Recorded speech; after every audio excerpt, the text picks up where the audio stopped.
Welcome to the most comprehensive exploration of Hades 2 ever created. If you thought the original Hades was complex, prepare to have your mind completely blown by what Supergiant Games has crafted in this incredible sequel. We're about to embark on a journey that will take us through every single god, every realm, every secret, and every piece of lore that makes Hades 2 one of the most narratively rich games ever created. But before we dive into the depths of the Underworld and beyond, let me ask you something. What happens when the Lord of the Dead himself becomes the victim? What occurs when the very foundations of the cosmic order are shaken to their core? And most importantly, what does it mean when a young goddess must rise to challenge not just her family's expectations, but the fundamental nature of life, death, and everything in between? These aren't just philosophical questions. They're the driving forces behind every single moment of Hades 2's incredible narrative. This isn't just a sequel that adds a few new characters and calls it a day. This is a complete reimagining of Greek mythology through the lens of family drama, cosmic horror, and personal growth that will leave you questioning everything you thought you knew about the pantheon of ancient Greece. My name is your guide through this labyrinthine tale, and over the next several hours, we're going to unpack absolutely everything. When I say everything, I mean everything. We'll explore Melinoë's complex relationship with her divine heritage and mortal struggles. We'll dive deep into the new realms that expand far beyond the traditional underworld. We'll meet gods both familiar and completely new, each with their own motivations, secrets, and roles in this cosmic drama. But this isn't just about cataloguing characters and locations. We're going to understand the intricate web of relationships that bind these divine beings together. We'll explore how ancient grudges and modern conflicts create the perfect storm that threatens to tear apart the very fabric of existence. We'll see how Supergiant Games has taken classical mythology and twisted it into something that feels both timeless and completely fresh. But before we dive in, I want to quickly thank our small community of viewers like you for subscribing and liking these videos. We've reached nearly 1 to 100 subscribers, and our goal is to hit 1 to 1,000 so we can reduce the amount of ads that YouTube shows. Until then, YouTube can place as many ads as they want on our videos, so please ensure you are subscribed so we can fight back against YouTube, which runs way too many advertisements. Thank you again, and let's continue into tonight's topic. The story of Hades 2 begins with an absence. Hades himself, the Lord of the Dead, the ruler of the Underworld, the father figure who dominated the first game, is gone. Not dead, because gods don't simply die, but missing in a way that creates a power vacuum so massive that it threatens to unravel everything. Into this chaos steps Melinoë, princess of the Underworld, daughter of Hades and Persephone, and our new protagonist. But Melinoë isn't just Zagreus with a different name. She's a completely different character with her own motivations, her own powers, and her own relationship with the divine family that raised her. Where Zagreus was trying to escape the Underworld, Melinoë is trying to save it. Where Zagreus was discovering family connections, Melinoë is dealing with family loss. The fundamental dynamic has shifted in ways that create entirely new narrative possibilities. This shift in perspective isn't just cosmetic, it represents a fundamental evolution in how Supergiant Games approaches mythology and storytelling. The first Hades was about rebellion against authority, about a son trying to understand his place in a family that kept secrets from him. Hades 2 is about responsibility, about a daughter who must step up when the authority figures themselves are threatened. It's a more mature theme, and the game handles it with incredible sophistication. The world of Hades 2 expands far beyond the familiar chambers of the House of Hades. We'll journey through the Crossroads, a mystical realm that serves as a hub for supernatural activity. We'll explore the surface world in ways the first game only hinted at. We'll venture into entirely new realms that showcase different aspects of Greek cosmology. Each location isn't just a backdrop for combat, it's a character in its own right, with its own history, its own inhabitants, and its own role in the larger narrative. The gods themselves have evolved as well. Familiar faces like Aphrodite, Dionysus, and Artemis return, but they're dealing with new circumstances that reveal different aspects of their personalities. Their relationships with Melinoë are fundamentally different from their relationships with Zagreus, creating new dynamics and new storytelling opportunities. These aren't just the same characters saying different things, they're the same characters in genuinely different situations that bring out new aspects of who they are. But the real excitement comes from the new gods and supernatural beings that Hades 2 introduces. Characters like Hecate, the goddess of magic and crossroads, who serves as Melinoë's mentor and guide. Apollo, the god of music and prophecy, whose golden personality hides deeper complexities. Nemesis, the goddess of revenge, whose relationship with justice and retribution adds moral complexity to every interaction. Each new character isn't just added for variety, they serve specific narrative functions that enrich the overall story. The magic system in Hades 2 isn't just a gameplay mechanic, it's a fundamental part of the lore. Melinoë's abilities as a practitioner of witchcraft connect her to ancient traditions that predate even the Olympian gods. Her relationship with magic reflects her unique position as someone who exists between worlds, between life and death, between order and chaos. Understanding her magical abilities is crucial to understanding who she is as a character and what role she plays in the cosmic order. The enemies and creatures you'll encounter aren't just obstacles to overcome. Each one represents a different aspect of the chaos that threatens to consume everything. From the restless spirits that roam the surface world to the cosmic horrors that lurk in the deeper realms, every enemy tells part of the larger story about what happens when the natural order breaks down. Their designs, their behaviours, and their origins all contribute to the world building in meaningful ways. The weapons and tools available to Melinoë each carry their own histories and significance. These aren't just implements of destruction, they're artifacts of power that connect her to different traditions and different aspects of her divine heritage. The way she wields them, the way they evolve, and the way they interact with her magic all reflect different facets of her growing understanding of her own capabilities and responsibilities. Throughout our exploration, we'll pay special attention to how Hades 2 handles themes of family, duty, power, and identity. These aren't abstract concepts floating in the background. They're the driving forces behind every character interaction, every plot development, and every revelation. The game uses its mythological setting to explore very human concerns about growing up, taking responsibility, and finding your place in a world that doesn't always make sense. The relationship between mortals and gods takes on new significance in Hades 2. Where the first game was primarily concerned with divine family dynamics, the sequel expands to explore how divine actions affect the mortal world and how mortal concerns can influence divine behaviour. This isn't just about gods being powerful, it's about the responsibility that comes with power and the consequences of both action and inaction. We'll also explore the deeper mythological foundations that Supergiant Games draws from. While they take creative liberties with classical mythology, they do so in ways that respect the source material while making it relevant to modern audiences. Understanding these mythological roots helps us appreciate both what the game preserves from ancient traditions and what it transforms for contemporary storytelling.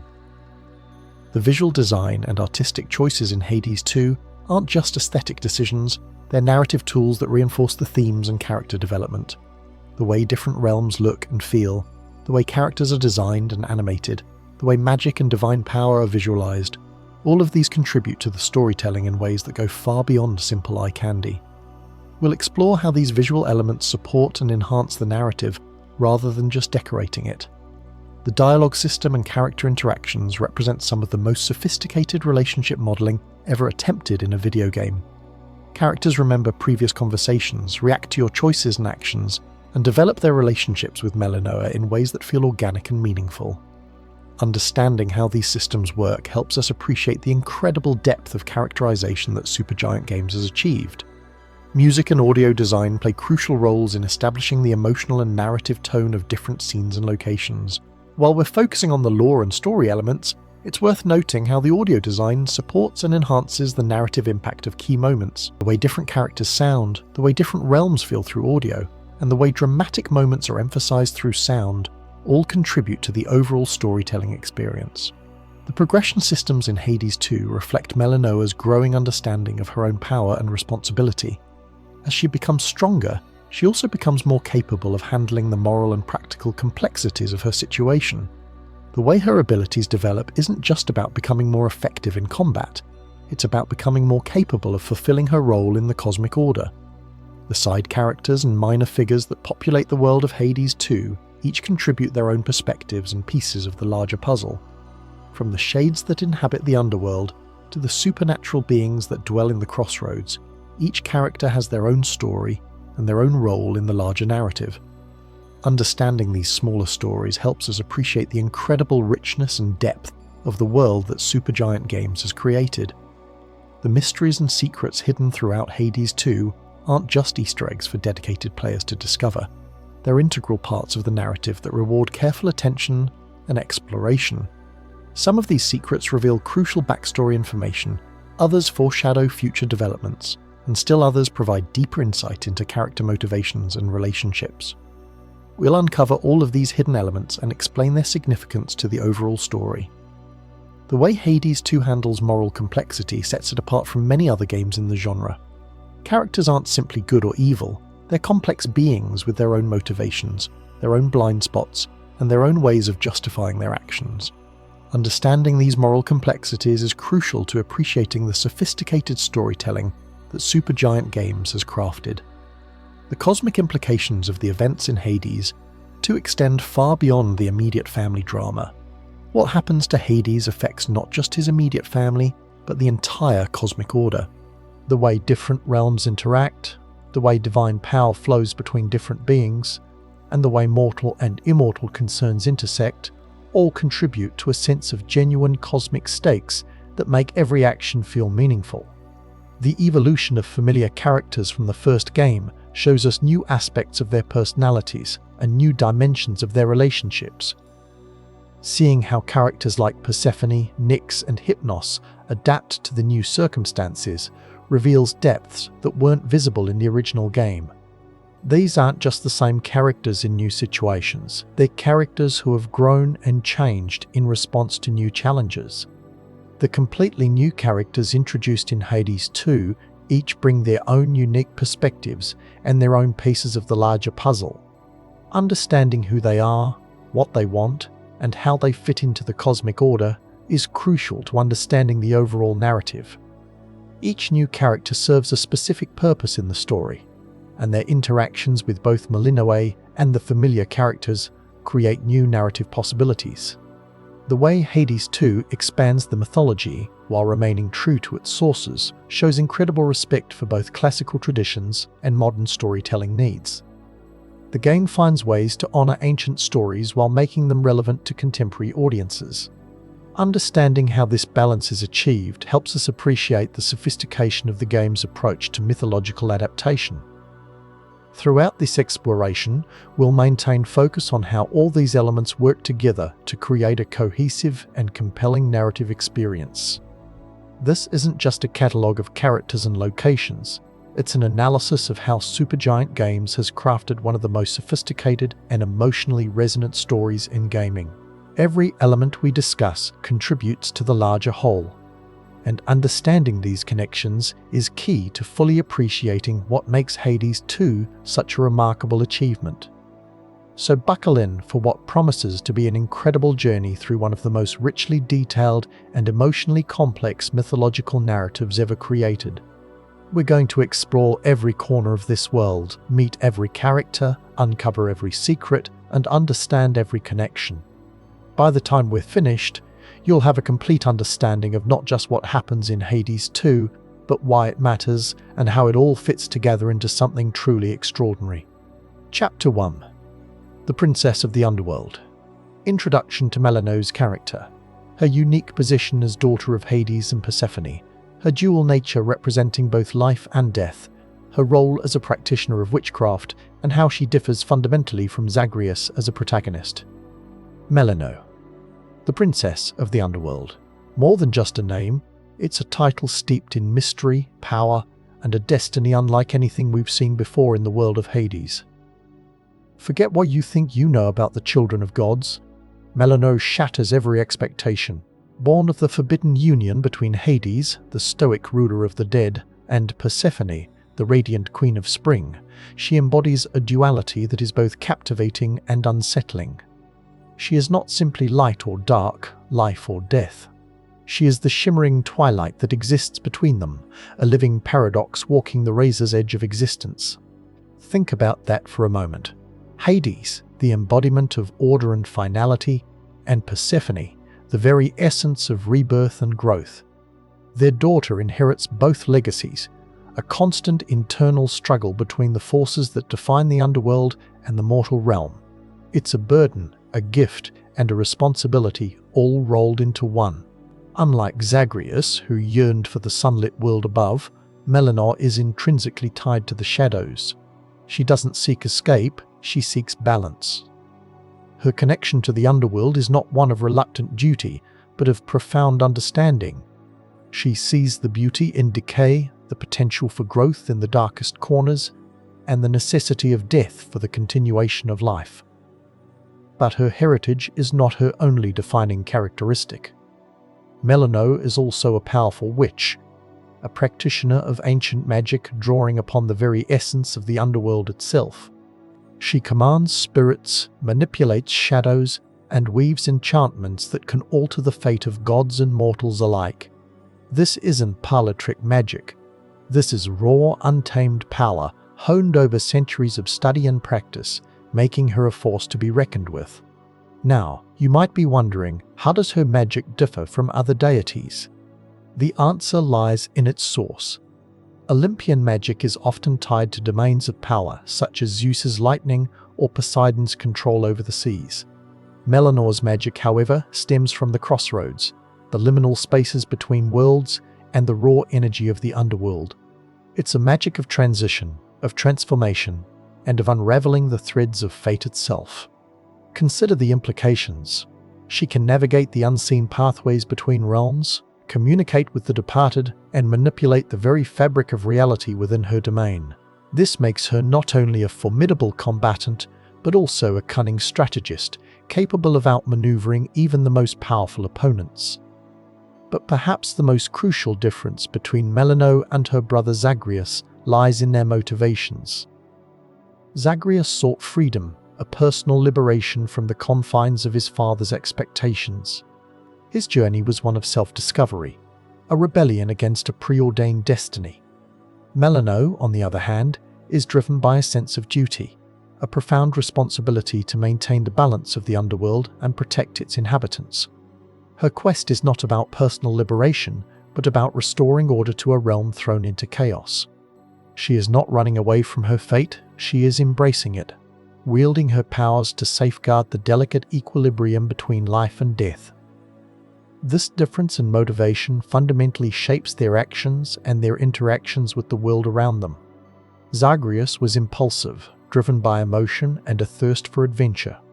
Melinoë is more deliberate, more calculating, carefully considering the consequences of her actions before she strikes. Think of it this way: Zagreus was a whirlwind of energy, tearing through the underworld with a reckless abandon. Melinoë is a steady current, slowly but surely shaping the landscape to her will. Both are powerful, but their approaches are vastly different. And that's just the beginning. Melinoë's connection to both life and death manifests in other fascinating ways. She can heal the wounded with a touch, drawing upon the life force of Persephone, but she can also inflict devastating curses, harnessing the power of Hades to wither her enemies. She is a walking embodiment of the cycle of existence, a constant reminder that life and death are not opposing forces but two sides of the same coin. This understanding gives her a unique perspective on the world, allowing her to see beyond the superficial and perceive the deeper connections that bind all things together. It also grants her a certain detachment, a sense of perspective that can be both a strength and a weakness. She is not easily swayed by emotion, able to remain focused on her goals even in the face of overwhelming adversity. But this detachment can also make her seem cold and aloof, distant from the suffering of others. But don't mistake her stoicism for apathy. Melinoë cares deeply for the inhabitants of the underworld, seeing them not as mere shades but as individuals worthy of respect and protection. She is a guardian, a protector, and a fierce advocate for those who cannot defend themselves. Her role as a witch further enhances her connection to the underworld and its inhabitants. She can communicate with spirits, gleaning information from the departed and using their knowledge to her advantage.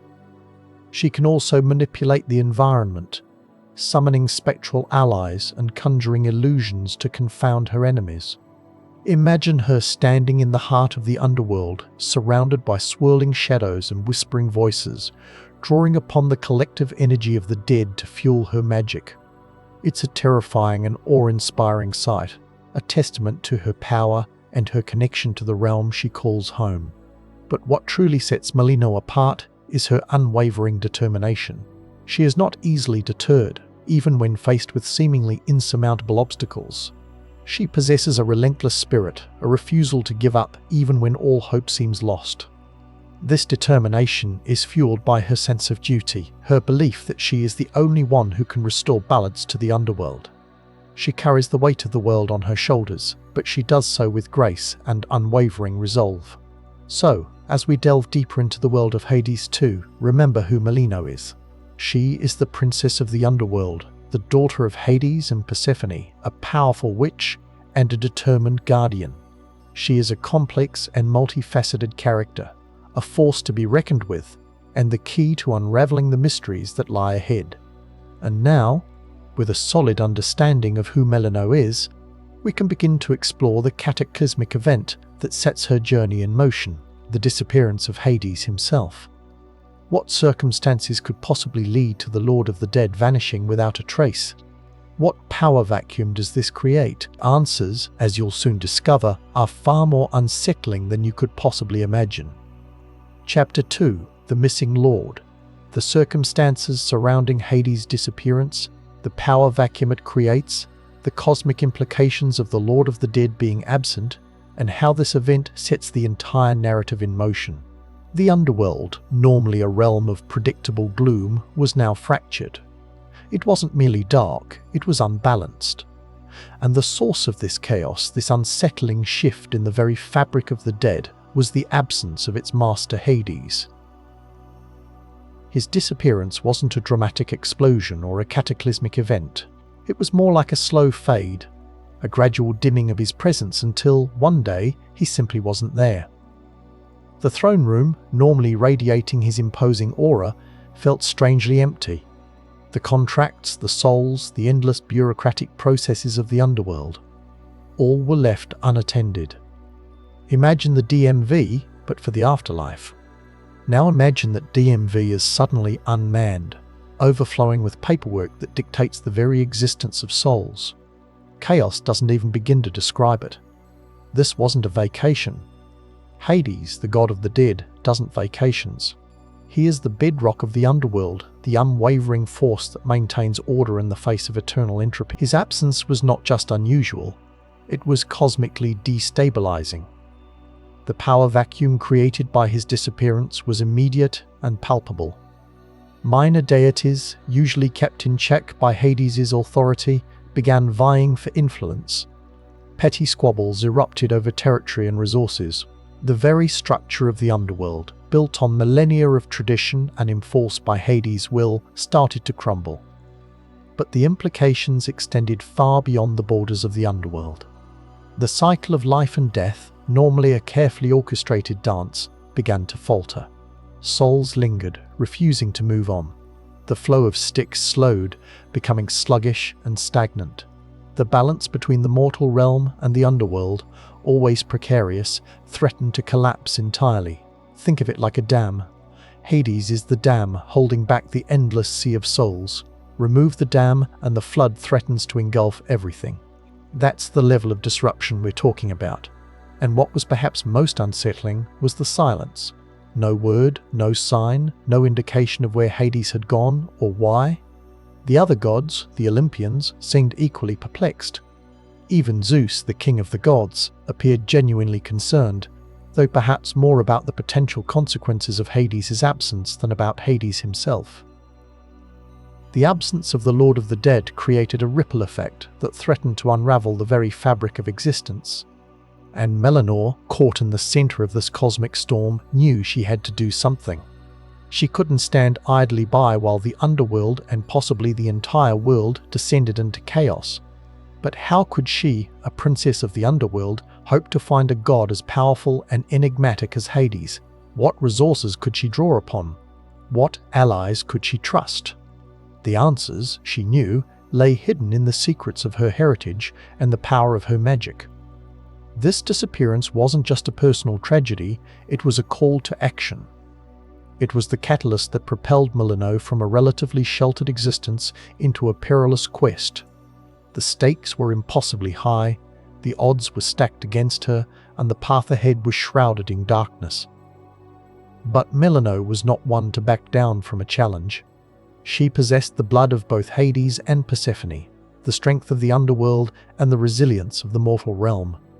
She was a witch, a warrior, and a princess with a destiny to fulfill. And her journey began at the crossroads. The crossroads, as we established, are more than just a location. They are a nexus of power, a place where realities intersect and destinies converge. For Melinoë, they served as both a sanctuary and a launching point for her quest. It was here, amidst the swirling mists and ethereal energies, that she would gather her strength, hone her skills, and seek guidance from her mentor Hecate. But what exactly the crossroads? What makes them so special? What secrets do they hold? And how did they become Melinoë's base of operations? The answers, as you'll soon discover, are far more complex and fascinating than you might imagine. Join us as we delve into the heart of the crossroads and uncover the mysteries that lie within. Before we dive deeper into this incredible journey, I'm curious, where in the world are you watching this from? Drop a comment below and let our global community know. And if you're finding this as mind-blowing as I am, hit that like button to help more people discover the story. Chapter 3. The Crossroads Revealed. Complete exploration of the Crossroads realm, its role as a supernatural hub, its inhabitants, its connection to Hecate's domain, and how it serves as Melinoë's base of operations. The Crossroads. Even the name whispers of mystery and the unknown. It's far more than just a physical location. It's a nexus, a focal point where the mortal and immortal realms bleed into one another. Think of it as a metaphysical train station, a place where paths converge and destinies intertwine. But unlike a mundane train station, you won't find schedules posted on the walls or a snack bar selling lukewarm coffee. The Crossroads operates on a different kind of logic, a logic steeped in magic, myth, and the ever-shifting currents of fate. It's Melinoë's sanctuary, her training ground, and essentially her home away from home. The Crossroads isn't simply Hecate's domain, it's intrinsically linked to it. Hecate, as the goddess of magic, crossroads, and the liminal, holds dominion over this space. It's her influence that allows the crossroads to exist in the first place, to be a bridge between worlds. Imagine a world rendered in shades of twilight, perpetually bathed in the soft, ethereal glow of the moon. That's the essence of the Crossroads. It's a place of shadows and secrets, where the veil between realities is thin. You might catch glimpses of things that shouldn't be there, hear whispers on the wind that carry messages from forgotten gods. The architecture itself is fluid, ever-changing. Buildings might appear and disappear overnight. Paths might twist and turn in unexpected directions. It's a landscape that reflects the capricious nature of magic itself, a place where anything is possible and nothing is certain. And who inhabits this strange and wondrous realm? Well, that's where things get even more interesting. The Crossroads isn't just a place for gods and monsters, it's also a haven for those who dwell on the fringes of society, beings who don't quite fit in anywhere else. Witches, mystics, shades, and other denizens of the night find refuge here, drawn to the Crossroads like moths to a flickering flame. You might encounter ancient spirits guarding forgotten pathways, oracles dispensing cryptic prophecies, or even mischievous imps eager to strike a bargain, though I'd advise against taking them up on it. These inhabitants aren't merely background scenery. They play a crucial role in the ecosystem of the Crossroads, each contributing to the unique atmosphere and the ever-present sense of magic. They can offer guidance, provide assistance, or, if you're not careful, lead you astray. Melinoë, as a princess of the Underworld and a disciple of Hecate, navigates this world with a grace and confidence that belies her youth. She knows the hidden pathways, understands the unspoken rules, and commands the respect of the Crossroads inhabitants. For her, the Crossroads isn't just a place to hone her skills, it's a place to connect with her heritage, to embrace her dual nature, and to prepare for the daunting task that lies ahead. It's where she can be herself, away from the rigid expectations of the Underworld and the judgmental gaze of the Olympian gods. But the Crossroads is more than just a safe haven. It's also a place of immense power, a source of magic that Melinoë can tap into to fuel her abilities. The very air crackles with energy, waiting to be harnessed by those who know how to wield it. Melinoë learns to draw upon this power, to channel it through her spells and incantations.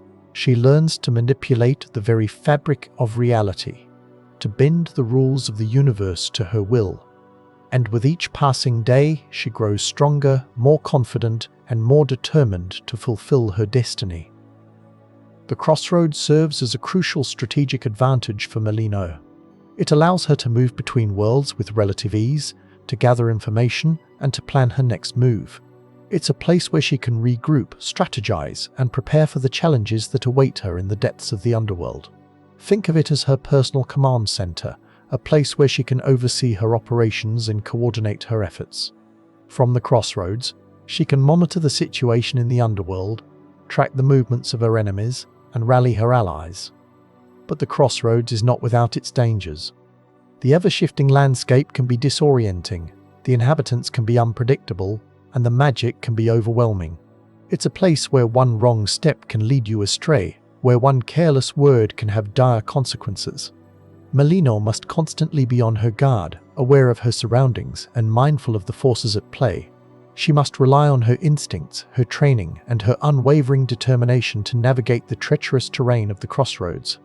And as she delves deeper into the mysteries of this realm, she begins to uncover secrets that were long buried, truths that could shatter the foundations of the Underworld and reshape the balance of power in the cosmos. The crossroads, in essence, is a reflection of Melinoë herself, a place of duality, of light and shadow, of life and death. It's a place where she can embrace her full potential, confront her deepest fears, and ultimately become the hero that the Underworld desperately needs. It's a place of endless possibilities, a place where anything can happen, and a place where Melinoë's journey truly begins. But to truly understand the crossroads, we need to understand the being who holds the keys to its secrets, Hecate, the goddess of magic. And what you're about to discover about her will fundamentally change your understanding of everything. I hope you're as amazed by this as I am. If you want to stay updated on more content like this, make sure to subscribe and join our community of curious minds. Trust me, what's coming next will challenge everything you thought you knew. Chapter 4: Hecate, Goddess of Magic. Deep dive into Hecate's character, her role as Melinoë's mentor, her mastery of magic and crossroads, her complex relationship with the Olympian pantheon, and her crucial importance to the Hecate. Just the name conjures images of shadowy groves, whispered incantations, and the chilling power of unseen forces. But who Hecate really? More than just a goddess of magic, she's a linchpin in the intricate workings of the Underworld, and absolutely vital to understanding Melinoë's journey. You might think of her as the ultimate guide for lost souls, both literally and figuratively. Think of her this way. If the Underworld is a vast labyrinthine city, Hecate is the one who knows every back alley, every secret passage, every shortcut through the most dangerous districts. She doesn't just possess magic, she's magic woven into the very fabric of reality. And for Melinoë, she's more than just a teacher, she's a lifeline. We've already established that Melinoë is the princess of the Underworld, daughter of both Hades and Persephone, and a powerful witch in her own right. But even with that pedigree, navigating the treacherous path ahead would be impossible without Hecate's guidance. She's the one who unlocks Melinoë's potential, helping her understand the nuances of her powers and the true scope of her destiny. Hecate's influence stretches far beyond simple spellcasting. She's a mistress of the crossroads, those liminal spaces where realities blur and destinies converge. The crossroads realm we discussed earlier, it's practically an extension of her own being, a place where her power resonates most strongly. She can manipulate the threads of fate, glimpse possible futures, and guide those who are lost, provided they're willing to heed her cryptic advice, of course. But here's where things get really interesting. Hecate's relationship with the Olympian pantheon is complicated, to say the least. She's not exactly an outcast, but she definitely operates on the fringes, maintaining a certain distance from the squabbles and power plays that define life on Mount Olympus. Why? Well, that's a question that unravels a whole tapestry of ancient grudges and divine secrets. You see, Hecate predates the Olympians. She's a Titaness, a daughter of Perseus and Asteria, holding dominion over the night, magic, the moon, crossroads, and necromancy. This gives her a unique perspective and a power base that the Olympians, with their rigid hierarchies and obsession with control, simply can't comprehend. She's seen empires rise and fall, gods come and go. She understands the cyclical nature of existence in a way that Zeus, with his thunderbolts and pronouncements, never could. This inherent difference in perspective creates a fascinating tension. The Olympians acknowledge her power, they wouldn't dare ignore it, but they also distrust her independence. They try to categorize her, to fit her into their neat little boxes of divine responsibility, but Hecate resists at every turn. She answers to no one, except perhaps the fundamental laws of the universe itself. Think of it like this. The Olympians are a well-oiled machine, each god a carefully calibrated cog in a grand system. Hecate, on the other hand, is a wild card, a rogue element that can disrupt the entire mechanism with a single, well-placed spell. And that's precisely why she's so important to Melinoë. Melinoë, too, is an outsider, caught between two worlds, two parents, two destinies. She doesn't fit neatly into the Olympian mold any more than Hecate does, and that's why they understand each other. Hecate sees in Melinoë a kindred spirit, someone who can wield immense power without being corrupted by it, someone who can navigate the treacherous currents of fate with grace and wisdom. But what exactly Hecate teaching Melinoë? It's not just about reciting incantations and brewing potions, although those are certainly part of it. It's about understanding the fundamental principles of magic, the interconnectedness of all things, the delicate balance between life and death. It's about learning to listen to the whispers of the universe, to see beyond the veil of reality, to tap into the boundless potential that lies dormant within.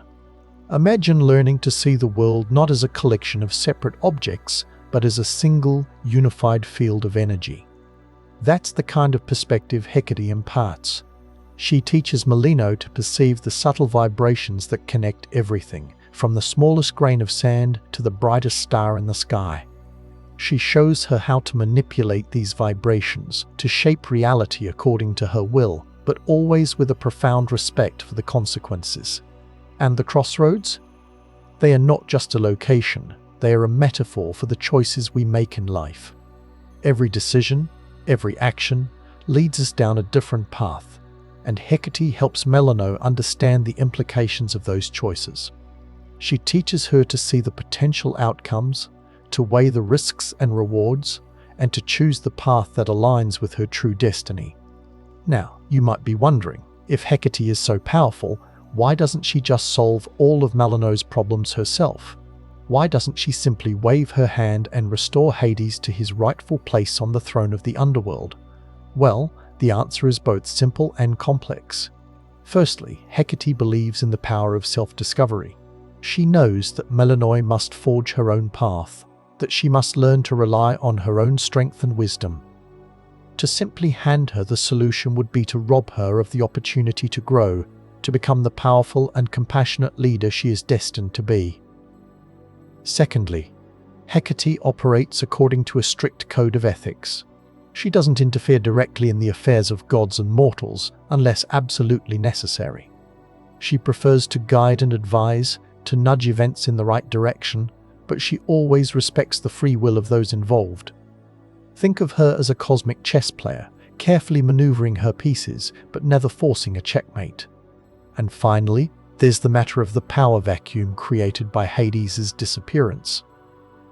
This isn't just a personal crisis for Melinoë, it's a cosmic imbalance that threatens to unravel the very fabric of reality. Hecate understands the stakes, and she knows that restoring order will require more than just brute force. It will require finesse, strategy, and a deep understanding of the intricate web of relationships that bind the Underworld together.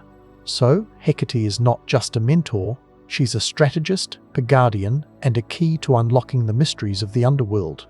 Her guidance is invaluable to Melinoë, but it's also fraught with challenges. Hecate speaks in riddles, tests Melinoë's resolve, and pushes her to confront her deepest fears. She knows that the path to true power is paved with hardship, and she's not afraid to make Melinoë earn her place among the gods. But what about Hecate's own motivations? Why is she so invested in Melinoë's success? Is it simply a matter of fulfilling her role as a mentor? Or is there something more at play? Does she see in Melinoë a chance to redress old grievances, to challenge the authority of the Olympians, to reshape the balance of power in the cosmos? These are questions that will continue to haunt us as we delve deeper into the story of Hades 2. And as Melinoë's journey unfolds, we'll undoubtedly uncover more secrets about Hecate's past, her powers, and her ultimate goals. She is a complex and enigmatic figure, a force to be reckoned with, and a vital piece of the puzzle that is Hades' disappearance. Now, before we move on, let's consider a few specific examples of Hecate's influence on Melinoë's abilities. We know that Melinoë is a master of witchcraft, capable of wielding powerful spells and manipulating the energies of the underworld. But where did she learn these skills? The answer, of course, is Hecate. Hecate has taught Melinoë how to harness the power of herbs, crystals, and other natural ingredients to create potent potions and talismans. She's shown her how to channel her own emotions and intentions into her spells, amplifying their effects and imbuing them with her unique signature.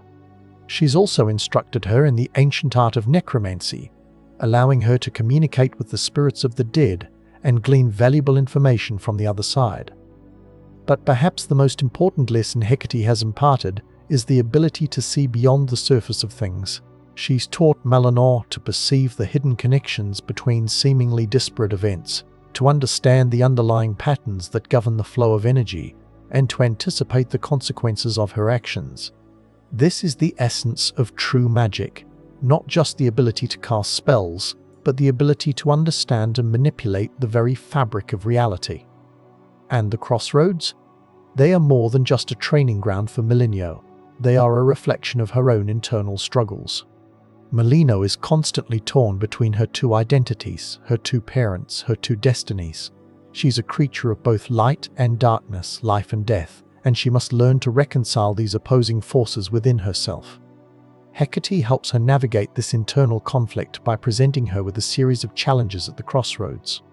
These challenges force Melinoë to confront her fears, to question her beliefs, and to make difficult choices that will shape her future. With each trial, she emerges stronger, wiser, and more confident in her own abilities. But here's a crucial point to remember. Hecate's guidance is not always straightforward. She often speaks in riddles and metaphors, forcing Melinoë to interpret her words and apply them to her own situation. This can be frustrating, but it's also intentional. Hecate knows that true understanding comes from within, and she wants Melinoë to discover the answers for herself. Think of it like learning to ride a bike. A good teacher can provide guidance and support, but ultimately, you have to learn to balance on your own. Hecate is the same way. She provides Melinoë with the tools she needs to succeed, but she leaves it up to her to put those tools into practice and find her own balance. Now, let's delve a little deeper into Hecate's complex relationship with the Olympian pantheon. We've already established that she's not exactly a member in good standing, but the reasons for this are more nuanced than you might think. It's not just a matter of her being a Titaness, although that certainly plays a role. The Olympians, led by Zeus, overthrew the Titans in a bloody war, and the scars of that conflict still run deep. There's a lingering distrust between the two groups, a sense that the Titans are always plotting to reclaim their lost power. But Hecate is different. She didn't actively participate in the Titanomachy, the war between the Titans and the Olympians. She remained neutral, focusing on her own pursuits and avoiding the political machinations of the other gods. This earned her the respect of both sides, but it also made her something of an enigma. The Olympians can't quite figure her out. They don't understand her motivations, her loyalties, or her ultimate goals. They see her as a powerful and unpredictable force, and they're never quite sure whether she's an ally or an enemy. This uncertainty is compounded by Hecate's domain. She's the goddess of magic, witchcraft, and the crossroads, areas that are inherently mysterious and unpredictable. The Olympians, with their emphasis on order and control, are inherently suspicious of anything that defies easy categorization. Think of it like this. The Olympians are scientists, obsessed with understanding the laws of nature and imposing their will upon the world. Hecate, on the other hand, is an artist, embracing the chaos and uncertainty of the creative process. She sees the beauty in the unknown, the potential for magic in the mundane, and she's not afraid to experiment with forces that the Olympians would rather keep locked away. This fundamental difference in perspective is what ultimately sets Hecate apart from the Olympian pantheon. She's not interested in power for its own sake. She's not driven by ambition or a desire for control. She's simply trying to understand the mysteries of the universe and to help others do the same. And that's why she's so important to Melinoë. Hecate sees in Melinoë a kindred spirit, someone who shares her curiosity, her compassion, and her willingness to challenge the status quo. She knows that Melinoë has the potential to become a powerful force for good in the underworld, and she's determined to help her achieve her destiny. But what happens when Hecate's goals conflict with those of the Olympians?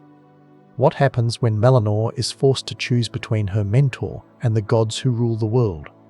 These are the questions that will drive the narrative forward, and they're the questions that will ultimately determine the fate of the underworld. Now, let's consider a specific example of Hecate's complex relationship with a particular Olympian, Persephone, Melinoë's mother. On the surface, you might expect them to be allies, two powerful goddesses working together to protect their family. But the reality is far more complicated. Persephone, as the queen of the underworld, is bound by certain responsibilities and obligations. She must maintain the balance between life and death, and she must uphold the laws of the underworld even when they conflict with her own desires. Hecate, on the other hand, is not bound by such constraints. She operates outside the established order, and she's not afraid to challenge the status quo. She sees the flaws in the system, the injustices that are perpetuated, and she's determined to do something about it. This creates a tension between the two goddesses. Persephone appreciates Hecate's wisdom and her loyalty, but she also worries about her recklessness. She fears that Hecate's actions could destabilize the underworld and provoke the wrath of the Olympians. Hecate, in turn, respects Persephone's position and her commitment to her duties, but she also believes that she's being too cautious. She thinks that Persephone is too afraid to challenge the established order, too willing to compromise her own values in order to maintain the peace. This conflict plays out in subtle ways throughout the story. Hecate may offer Melinoë advice that contradicts Persephone's instructions, or she may encourage her to take risks that Persephone would never approve of. Melinoë is caught in the middle, forced to choose between her mother's authority and her mentor's guidance. And this is precisely what Hecate wants. She wants Melinoë to think for herself, to question the rules, and to make her own decisions based on her own values. She knows that Melinoë can't simply follow in her mother's footsteps. She must forge her own path, even if it means defying the expectations of the gods. But what about Hecate's own past? What events shaped her into the powerful and enigmatic goddess she is today? What secrets does she hide behind her cryptic pronouncements and her knowing smile? These are questions that we can only begin to answer. Hecate is a master of secrets, and she doesn't reveal her true self easily.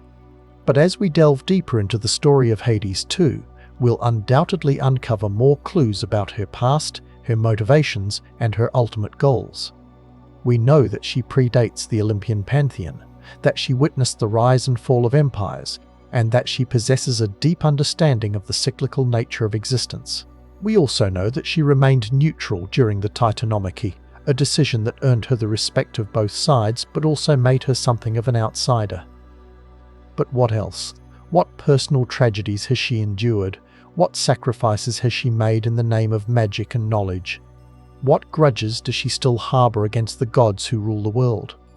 These are the questions that will keep us coming back for more.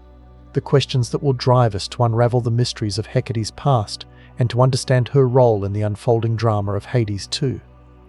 Now, let's consider a specific example of Hecate's power in action. We know that she's a master of magic, witchcraft, and the crossroads, but what does that actually look like in practice? Imagine Melinoë facing a seemingly insurmountable obstacle, a powerful enemy, or a treacherous trap that threatens to end her quest. She turns to Hecate for guidance, and Hecate responds with a cryptic riddle or a seemingly impossible task. Melinoë must then use her wits, her skills, and her understanding of magic to decipher Hecate's instructions and to overcome the obstacle. She might have to brew a special potion, cast a powerful spell, or navigate a treacherous path through the crossroads. But the key is that she must do it on her own.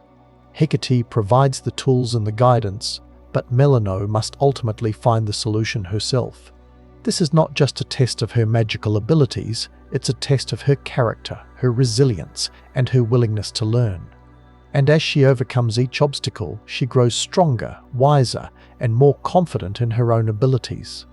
She begins to understand the true scope of her power, and she learns to trust her own instincts. This is the essence of Hecate's teaching, to empower Melinoë to become her own master, to forge her own path, and to challenge the expectations of the gods. She doesn't want Melinoë to simply follow in her footsteps, she wants her to surpass her, to become something even greater than she could ever imagine. But what about the risks? What happens when Melinoë's actions have unintended consequences?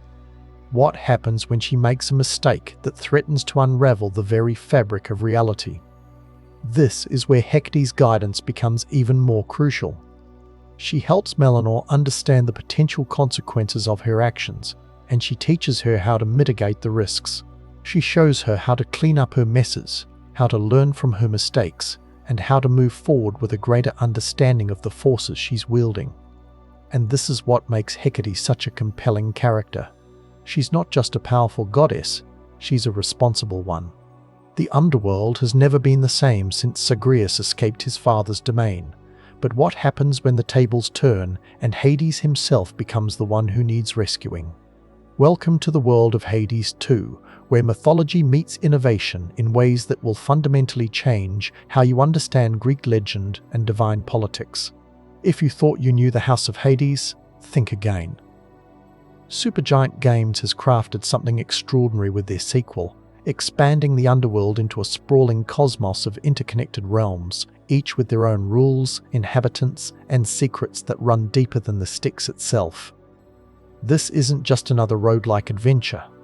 This is a complete reimagining of Greek mythology through the eyes of Melinoë, the goddess of nightmares and ghosts, whose very existence challenges everything we thought we knew about the Underworld's power structure. The story begins with catastrophe. Chronos, the Titan of Time himself, has broken free from his eternal prison in Tartarus. The same Chronos who devoured his own children, who ruled with such tyranny that his own son Zeus felt compelled to overthrow him, has returned with a vengeance that spans millennia. But this time, his target isn't just the Olympians who cast him down. This time he's come for Hades, and he's succeeded in ways that send shockwaves through every corner of the supernatural world. Imagine waking up to discover that your father, one of the most powerful gods in existence, has been captured and imprisoned by the very force he helped to contain. Imagine learning that your home, the Underworld itself, has fallen under the control of a being whose power over time makes him nearly unstoppable. This is the reality that Melinoë faces, and it's a reality that demands not just courage, but a complete understanding of powers and alliances that most mortals could never comprehend. But who is Melinoë really? In traditional Greek mythology, she exists as a shadowy figure, sometimes described as a daughter of Hades and Persephone, other times as a manifestation of Persephone's darker aspects. Supergiant Games has taken this ambiguous mythological foundation and built something remarkable. Their Melinoë is a fully realized goddess of nightmares, ghosts, and necromancy, wielding powers that make her uniquely suited to challenge Chronos while simultaneously making her one of the most complex protagonists in gaming. Unlike her half-brother Zagreus, whose journey was about escaping the Underworld, Melinoë's quest is about reclaiming it. This fundamental difference shapes every aspect of her story, from the allies she can call upon to the enemies she must face. Where Zagreus fought against the established order, Melinoë fights to restore it, but not necessarily to preserve it unchanged. Her journey becomes one of understanding not just how to defeat Chronos, but how to rebuild a better underworld in the aftermath. The scope of Hades 2 extends far beyond the familiar chambers and corridors of the House of Hades. We're talking about multiple realms, each with their own distinct characteristics, inhabitants, and role in the greater cosmic struggle. The surface world brings us face to face with mortals and their complex relationship with divine power. Olympus itself becomes accessible, revealing the inner workings of the most famous pantheon in Western culture. New areas of the Underworld show us aspects of death and afterlife that the original game only hinted at. Each realm comes populated with characters who aren't just quest givers or exposition dumps, but fully realized personalities with their own motivations, fears, and desires. The gods you'll encounter aren't the distant marble statue deities of classical art. They're individuals dealing with a crisis that threatens the very foundation of their existence. When Chronos returns, every divine being must confront the possibility that their power, their immortality, even their identity might not be as secure as they believed. The magic system in Hades 2 deserves special attention because it represents something genuinely innovative in how games handle supernatural power. Melinoë doesn't just swing weapons or cast spells. She practices witchcraft in the truest sense, gathering reagents, performing rituals, and channeling forces that require understanding rather than just button presses. This isn't magic as a game mechanic.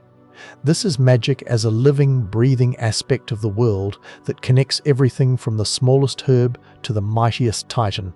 Consider what it means to gather moonwater under specific lunar conditions, or to harvest silver from the Underworld's hidden deposits, or to commune with spirits who remember events from before the Olympians' rise to power.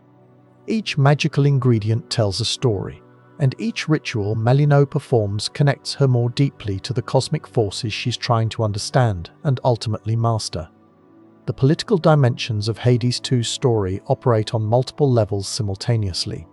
There's the obvious conflict between Chronos and the current divine order.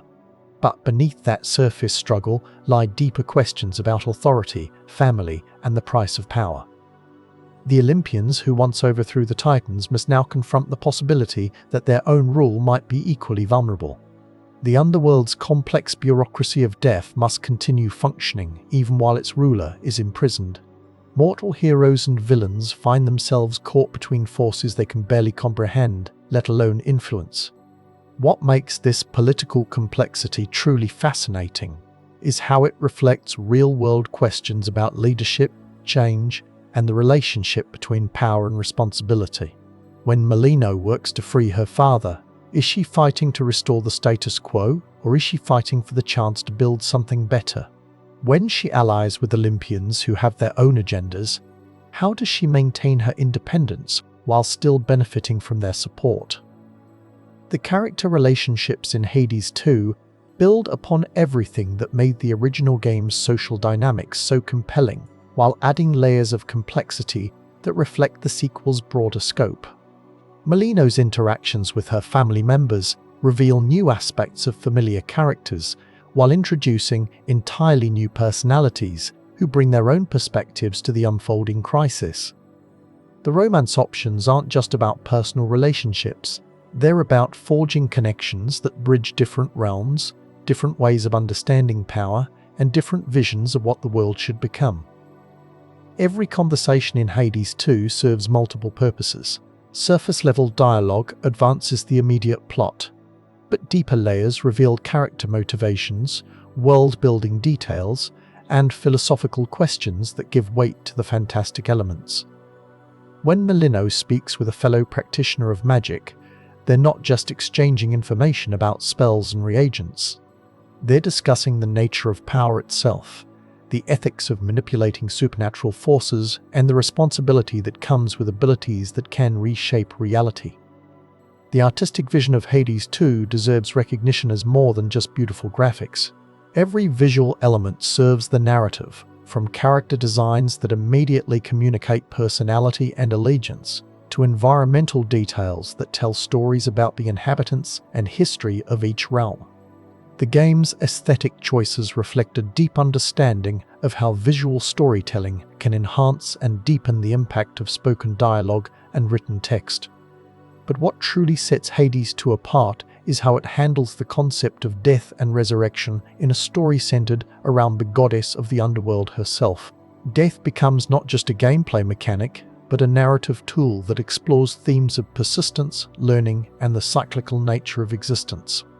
Each time Melinoë falls in battle and returns to continue her quest, the story acknowledges this resurrection as part of her divine nature, while using it to deepen our understanding of her character and abilities. The secrets hidden throughout Hades 2 aren't just Easter eggs or bonus content. They're integral parts of a larger narrative puzzle that rewards players who pay attention to details and think deeply about the connections between different story elements. Ancient prophecies that seemed like flavor text reveal themselves as crucial plot points. Casual conversations between minor characters contain information that becomes vital for understanding major story developments.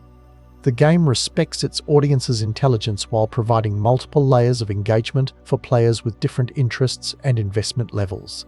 As we prepare to dive deep into every aspect of this remarkable game, remember that we're not just exploring a piece of entertainment. We're examining a work of interactive storytelling that uses the medium's unique capabilities to create something that couldn't exist in any other form. The way Hades 2 combines player agency with predetermined narrative elements, the way it uses mechanical systems to reinforce thematic content, and the way it builds emotional investment through repeated interactions all represent the cutting edge of what games can achieve as an art form. Over the next 3 hours, we'll explore every god, every realm, every secret, and every story thread that makes Hades 2 a masterpiece of mythological storytelling.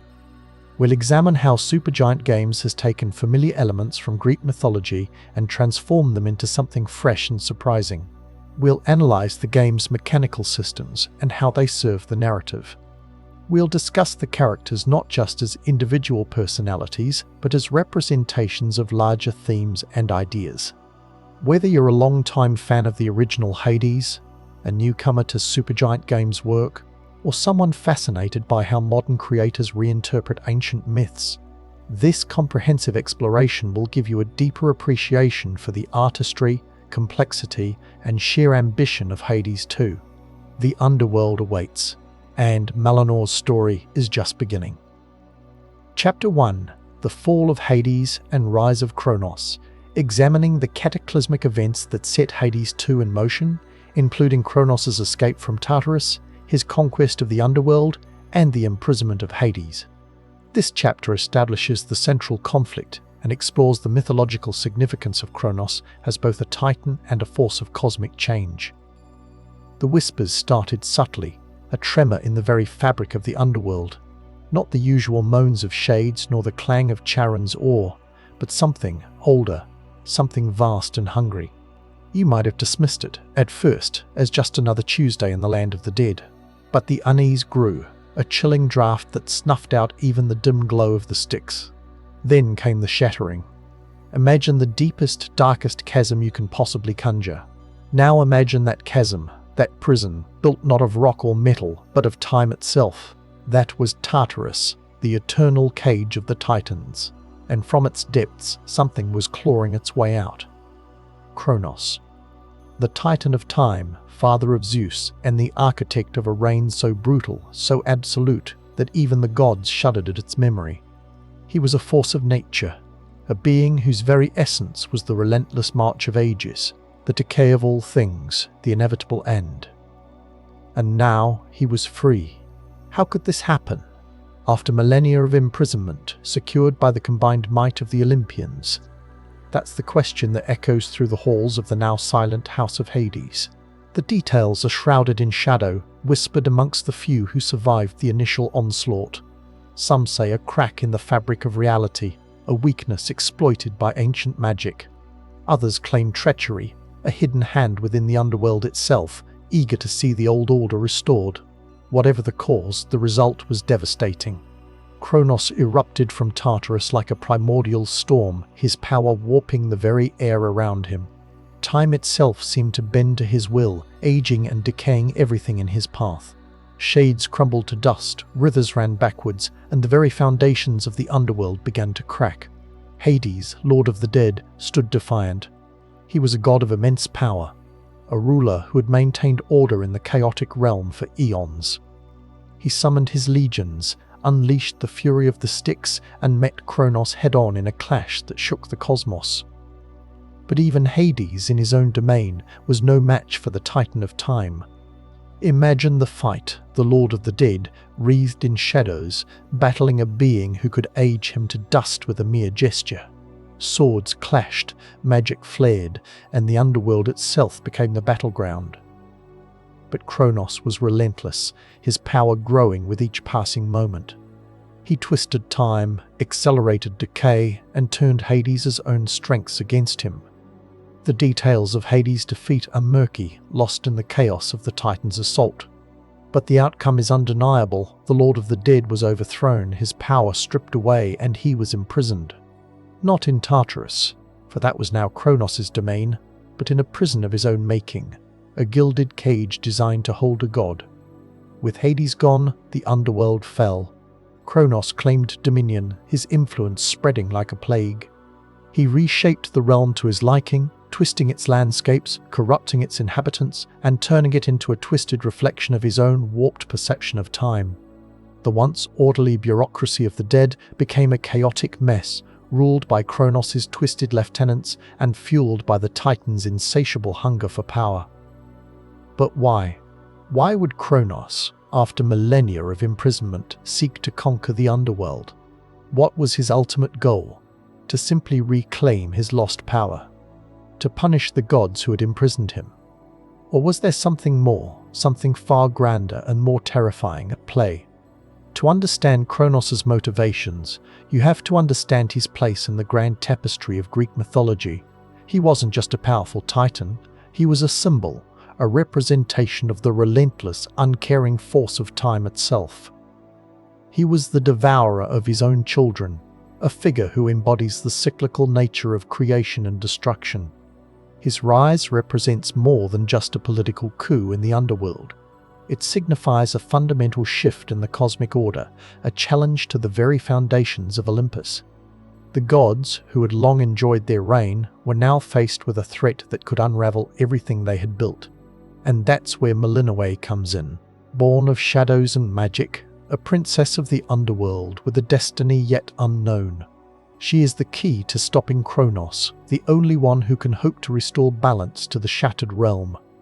But to understand her role, you must first understand her origins, her powers, and her connection to the very forces that threaten to consume the world. What you're about to learn about her will surprise you. Because next, we delve into the heart of darkness and shadow to explore the goddess Melinoë, the princess of the underworld. Chapter 2. Melinoë, Goddess of Nightmares and Shadows. A comprehensive character study of the protagonist, covering her mythological origins, her unique powers over nightmares and necromancy, her relationship with her divine family, and how her character design and abilities reflect her role in the larger narrative. Now, with Hades himself imprisoned, the underworld fractured, and Chronos threatening to unravel all of reality, who stands as our last hope. Enter Melinoë, a figure shrouded in mystery, a princess of the night, and the protagonist of Hades 2. But who Melinoë really? Her name echoes through the annals of Greek mythology, a whisper of a goddess associated with nightmares, ghosts, and the liminal spaces between worlds. Unlike many Olympian deities, Melinoë's origins are not precisely defined in the ancient texts, leaving room for supergiant games to craft a truly unique and compelling character. You see, in the original Orphic hymns, she's depicted as a terrifying figure born from Zeus's encounter with Persephone in the guise of Hades. Imagine the implications of family dynamic. This shadowy heritage grants Melinoë dominion over realms unseen, powers that twist the fabric of dreams, and an intimate connection with the spirits of the dead. She is, in essence, a goddess of the night itself, a force both terrifying and necessary in the cosmic balance. But how does this translate into her abilities in Hades 2? Well, prepare to be amazed. Melinoë's powers are a reflection of her dual nature, blending the ethereal and the corporeal, the dreamlike and the deadly. Her mastery over nightmares allows her to manipulate the very perceptions of her enemies, conjuring illusions, phantoms, and psychological torments that can shatter their resolve. Think of it as weaponizing their deepest fears. But that's not all.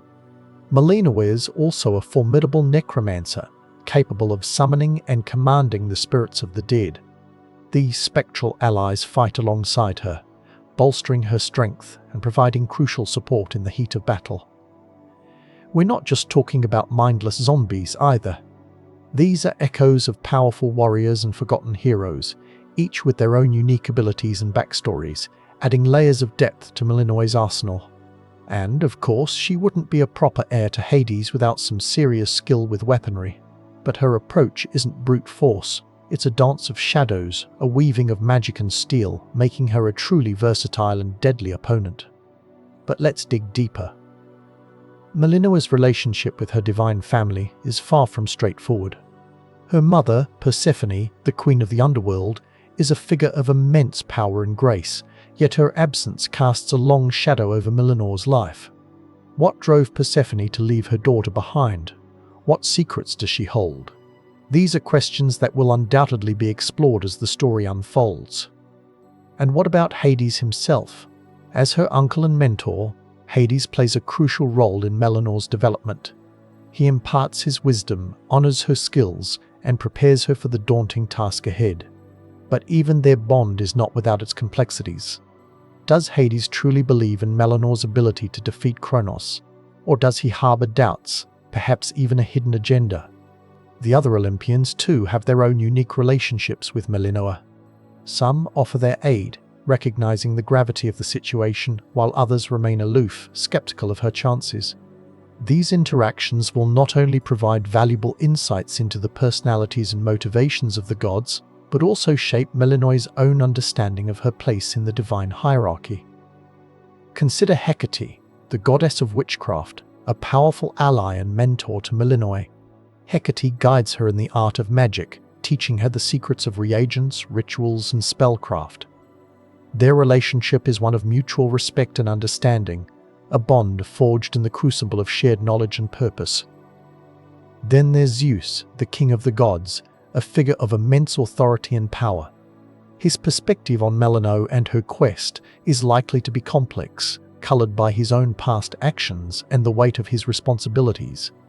Will he offer his support, or will he stand aside, allowing Melinoë to face Chronos alone?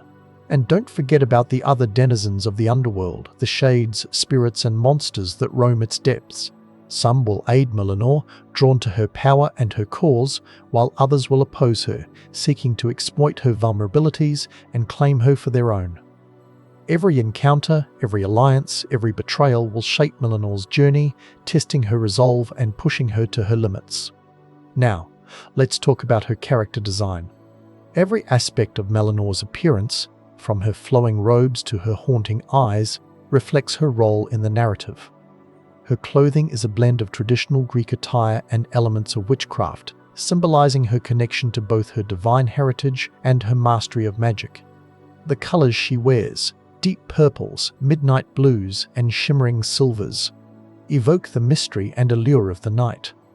Her weapons, too, are carefully chosen to complement her abilities and her personality.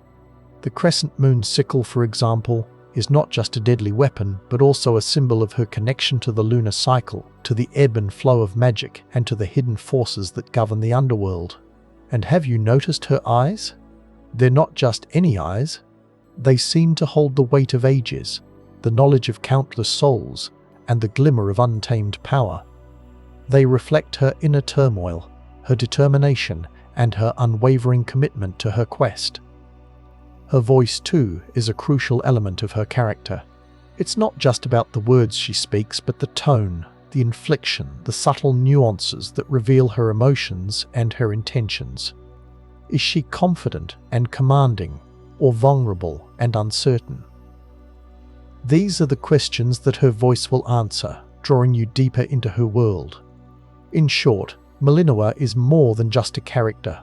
She is a symbol, a representation of the themes that lie at the heart of Hades 2. The struggle against overwhelming odds, the power of self-discovery, and the importance of family, both chosen and blood.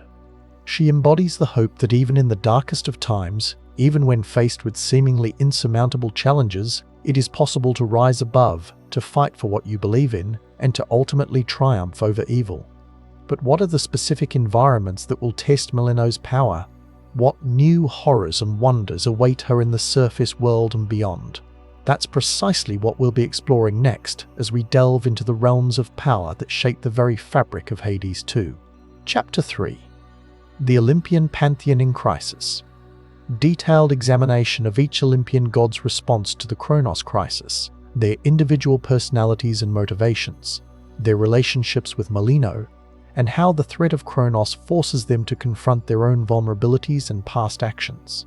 With Hades imprisoned, the absence of the Underworld's ruler sends shockwaves far beyond the banks of the river Styx. The Olympians, typically aloof in their gilded halls, are now forced to confront a crisis that directly threatens their immortal existence. But how does each god react to the Titan Chronos' audacious power grab? Their responses are as varied and complex as their own divine personalities. Let's begin with Zeus, the king of the gods, whose initial reaction is one of thunderous fury. He sees Chronos' escape not only as a challenge to his authority, but also as a deeply personal affront. After all, it was Zeus who led the Olympian rebellion against the Titans, casting Chronos into Tartarus in the first place. Now, his old enemy is back, stronger than ever, and the consequences of that original victory are crashing down upon him. You might expect him to immediately rally the troops, but Zeus is also prone to inaction, paralyzed by the fear of repeating past mistakes. His bluster often masks a deep-seated insecurity, a fear that he's not the strong, decisive leader he portrays himself to be. His relationship with Melinoë is strained, to say the least. He views her as an outsider, a child of Hades, and therefore inherently untrustworthy. He struggles to reconcile her potential usefulness in the fight against Chronos with his own prejudices. Can he truly rely on someone from the underworld to save Olympus? This internal conflict shapes his interactions with her, making him both demanding and dismissive. Then there's Hera, queen of the gods and Zeus's perpetually wronged wife. While she shares Zeus's outrage at Chronos' return, her motivations are far more nuanced. Hera is driven by a fierce desire to protect the established order, the very structure of Olympus that she has painstakingly maintained for eons. Chronos' victory would not only destabilize the divine hierarchy, but also threaten her own position as queen. Hera sees Melinoë as a potential pawn in her own game, a means to an end. She's willing to offer assistance, but only if Melinoë proves her loyalty and demonstrates that she can be controlled. Hera's interactions with Melinoë are cold and calculating, devoid of genuine warmth. She sees the young goddess as a tool, not an ally. Hera's pride is also a major factor. The thought of needing help from a goddess born of the underworld stings her, but the threat of Chronos outweighs her vanity, at least for now. Poseidon, god of the seas, responds to the crisis with a grim determination. He understands the sheer destructive power that Chronos wields, having witnessed firsthand the Titan's ability to manipulate the very fabric of time. Poseidon is a pragmatist, focused on practical solutions and willing to put aside old grudges in the face of a common enemy. His relationship with Melinoë is one of cautious respect. He recognizes her potential and understands the unique advantages she possesses as a creature of both the underworld and the divine realm. Poseidon offers his aid freely, providing Melinoë with guidance and resources to help her on her quest. He's also concerned about the potential impact Chronos could have on the oceans. The Titan's influence could corrupt the seas, unleashing untold horrors upon the mortal world. Hades, of course, is conspicuously absent. His imprisonment by Chronos leaves a void in the Olympian Council, a stark reminder of the Titan's overwhelming power. The other gods are left to speculate about his fate, unsure whether he's still alive or if Chronos has already disposed of him. This uncertainty casts a long shadow over their deliberations, fueling their anxieties and exacerbating their internal conflicts. Athena, goddess of wisdom and warfare, approaches the situation with her characteristic strategic brilliance. She analyzes the threat posed by Chronos, identifying his weaknesses and formulating a plan to defeat him. Athena understands that this is not a battle that can be won through brute force alone. It requires cunning, intelligence, and a willingness to adapt to the unpredictable nature of time itself.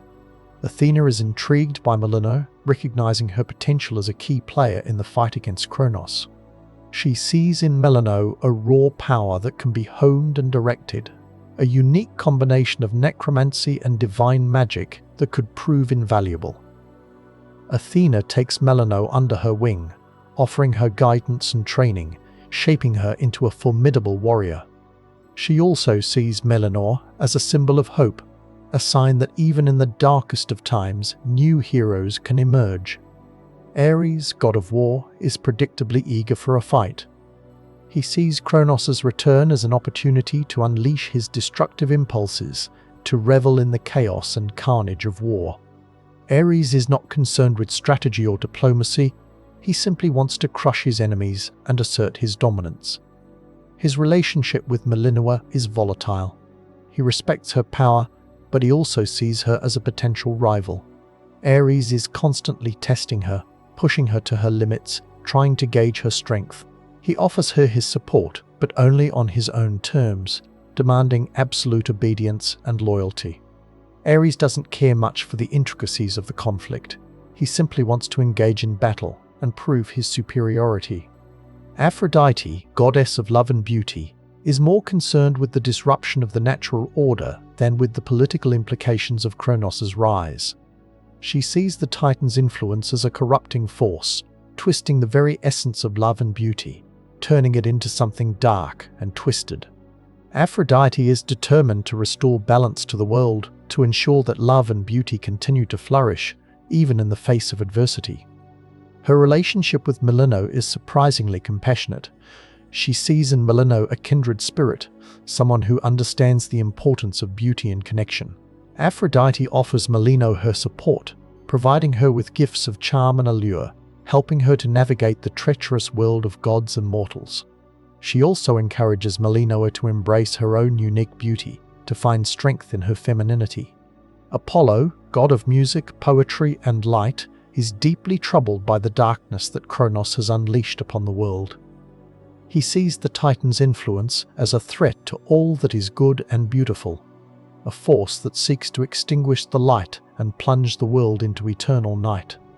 Apollo is determined to use his gifts to combat this darkness, to inspire hope and courage in the hearts of mortals and gods alike. Apollo views Melinoë with a mixture of curiosity and hope. He recognizes her potential to be a beacon of light in the darkness, a symbol of resistance against Chronos' tyranny. Apollo offers Melinoë his guidance, sharing his knowledge of music, poetry, and prophecy, helping her to understand the true nature of her powers. He believes that Melinoë holds the key to defeating Chronos, that she is the chosen one who will restore balance to the world. Artemis, goddess of the hunt and wilderness, is fiercely independent and distrustful of the Olympian court. She prefers the solitude of the wild, where she can roam free and answer to no one. However, even Artemis cannot ignore the threat posed by Chronos. She understands that the Titan's influence could corrupt the natural world, destroying the forests and mountains that she holds so dear. Artemis approaches Melinoë with caution, wary of her connection to the Underworld. However, she recognizes Melinoë's strength and determination, her willingness to fight for what she believes in. Artemis offers Melinoë her assistance, sharing her skills as a hunter and tracker, helping her to navigate the treacherous landscapes of the mortal world. She respects Melinoë's independence and offers her support without demanding anything in return. Hephaestus, god of the forge, is often overlooked by the other Olympians, his talents dismissed as mere craftsmanship. However, Hephaestus possesses a keen intellect and a deep understanding of the workings of the universe. He recognizes the danger posed by Chronos and is determined to use his skills to help defeat him. Hephaestus sees in Melinoë a kindred spirit, someone who is also underestimated and undervalued. He recognizes her potential and is eager to help her unlock her full power. Hephaestus offers Melinoë his craftsmanship, forging weapons and armor that are specifically designed to combat Chronos' forces. He believes that technology and ingenuity can be just as powerful as brute strength. Hermes, god of messengers and thieves, is a master of intrigue and deception. He thrives in the shadows, gathering information and manipulating events from behind the scenes. Hermes sees Chronos' return as an opportunity to advance his own agenda, to gain power and influence within the Olympian court. Hermes approaches Melinoë with a mixture of charm and cunning. He offers her his services as a messenger and spy, providing her with valuable information about Chronos' plans and weaknesses. However, Hermes is not entirely trustworthy. He is always looking for an angle, seeking to exploit any situation for his own benefit. Melinoë must be careful not to become a pawn in his games. Dionysus, god of wine and revelry, reacts to the crisis with a sense of detached amusement. He sees the chaos and destruction caused by Chronos as just another form of entertainment, a grand spectacle to be enjoyed with a glass of wine in hand. Dionysus is not concerned with the fate of the world. He simply wants to indulge in pleasure and escape from the mundane realities of existence. His relationship with Melinoë is unconventional. He is drawn to her dark and mysterious nature, seeing in her a kindred spirit who understands the allure of the forbidden.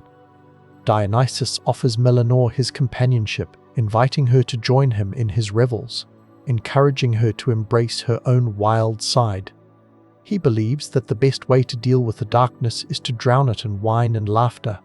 Hestia, goddess of the hearth, is the most overlooked of the Olympians, her power subtle and unassuming. Yet she represents the heart of Olympus, the source of warmth and stability that holds the pantheon together. Hestia is deeply concerned about the disruption caused by Chronos, fearing that it will shatter the bonds that unite the gods.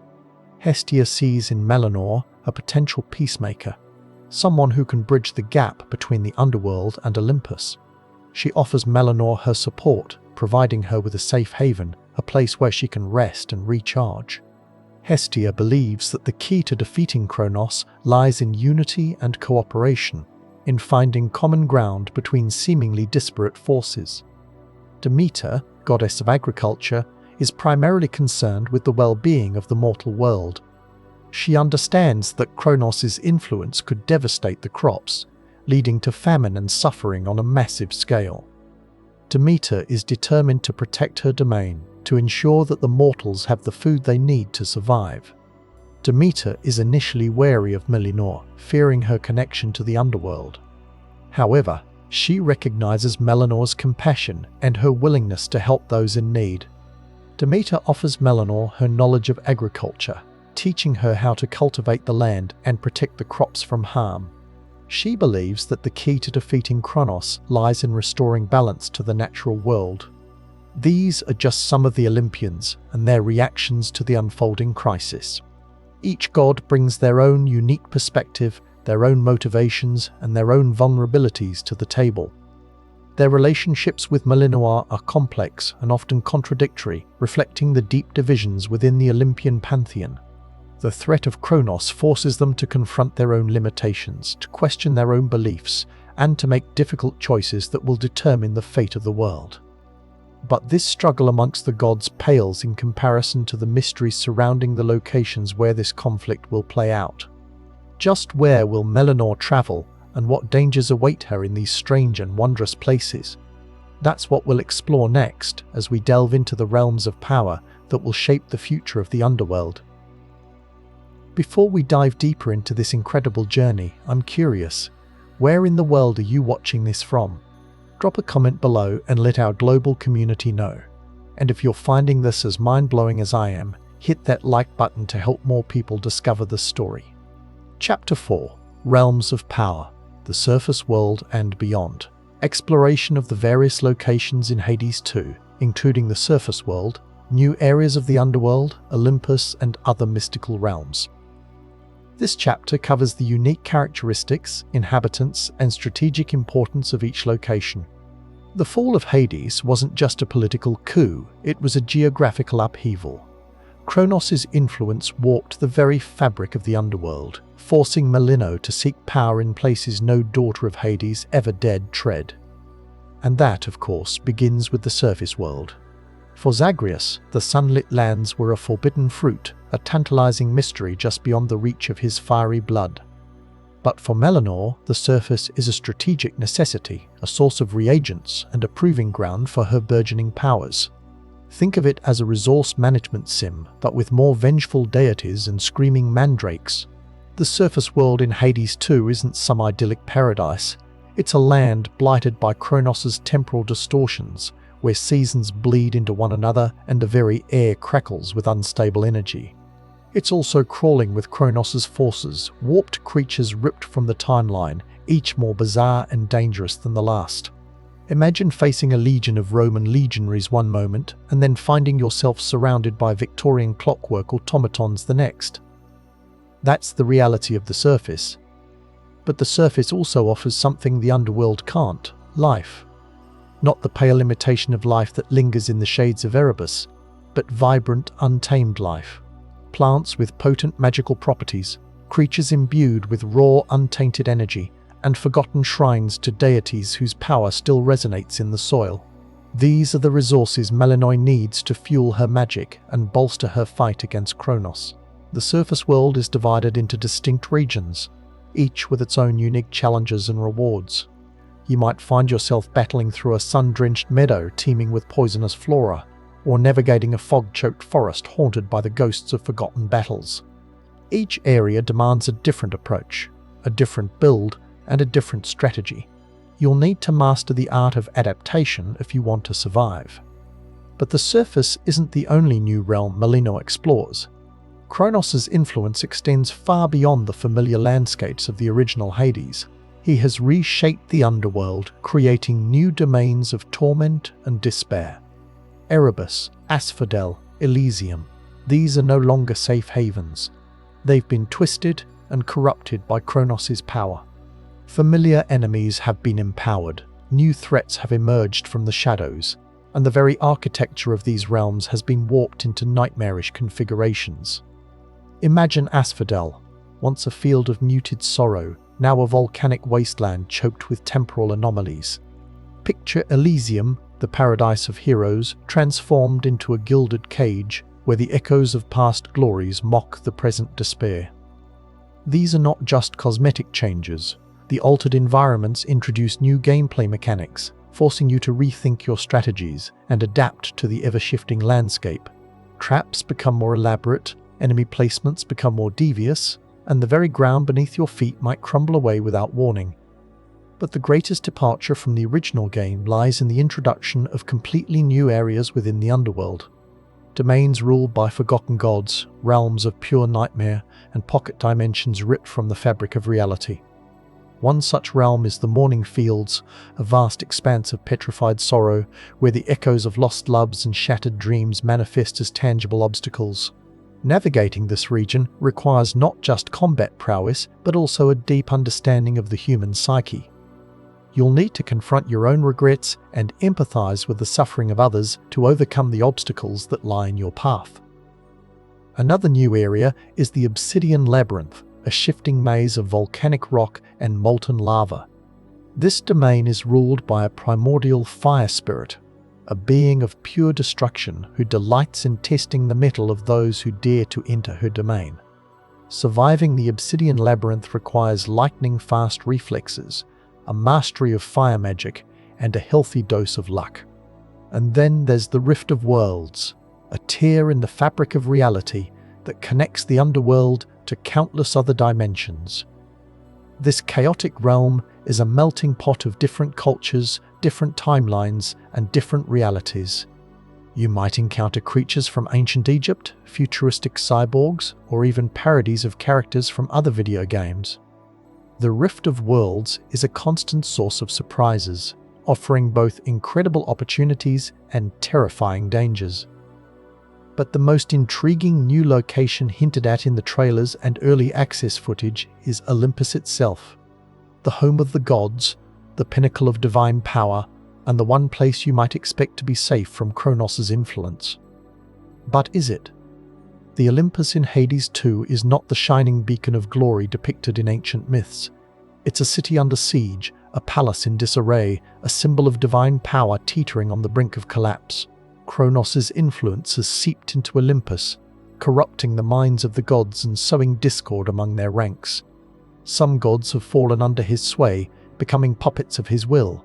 Others have retreated into their own domains, paralyzed by fear and indecision. And still others are actively plotting against each other, vying for power in the chaos that has engulfed the divine realm.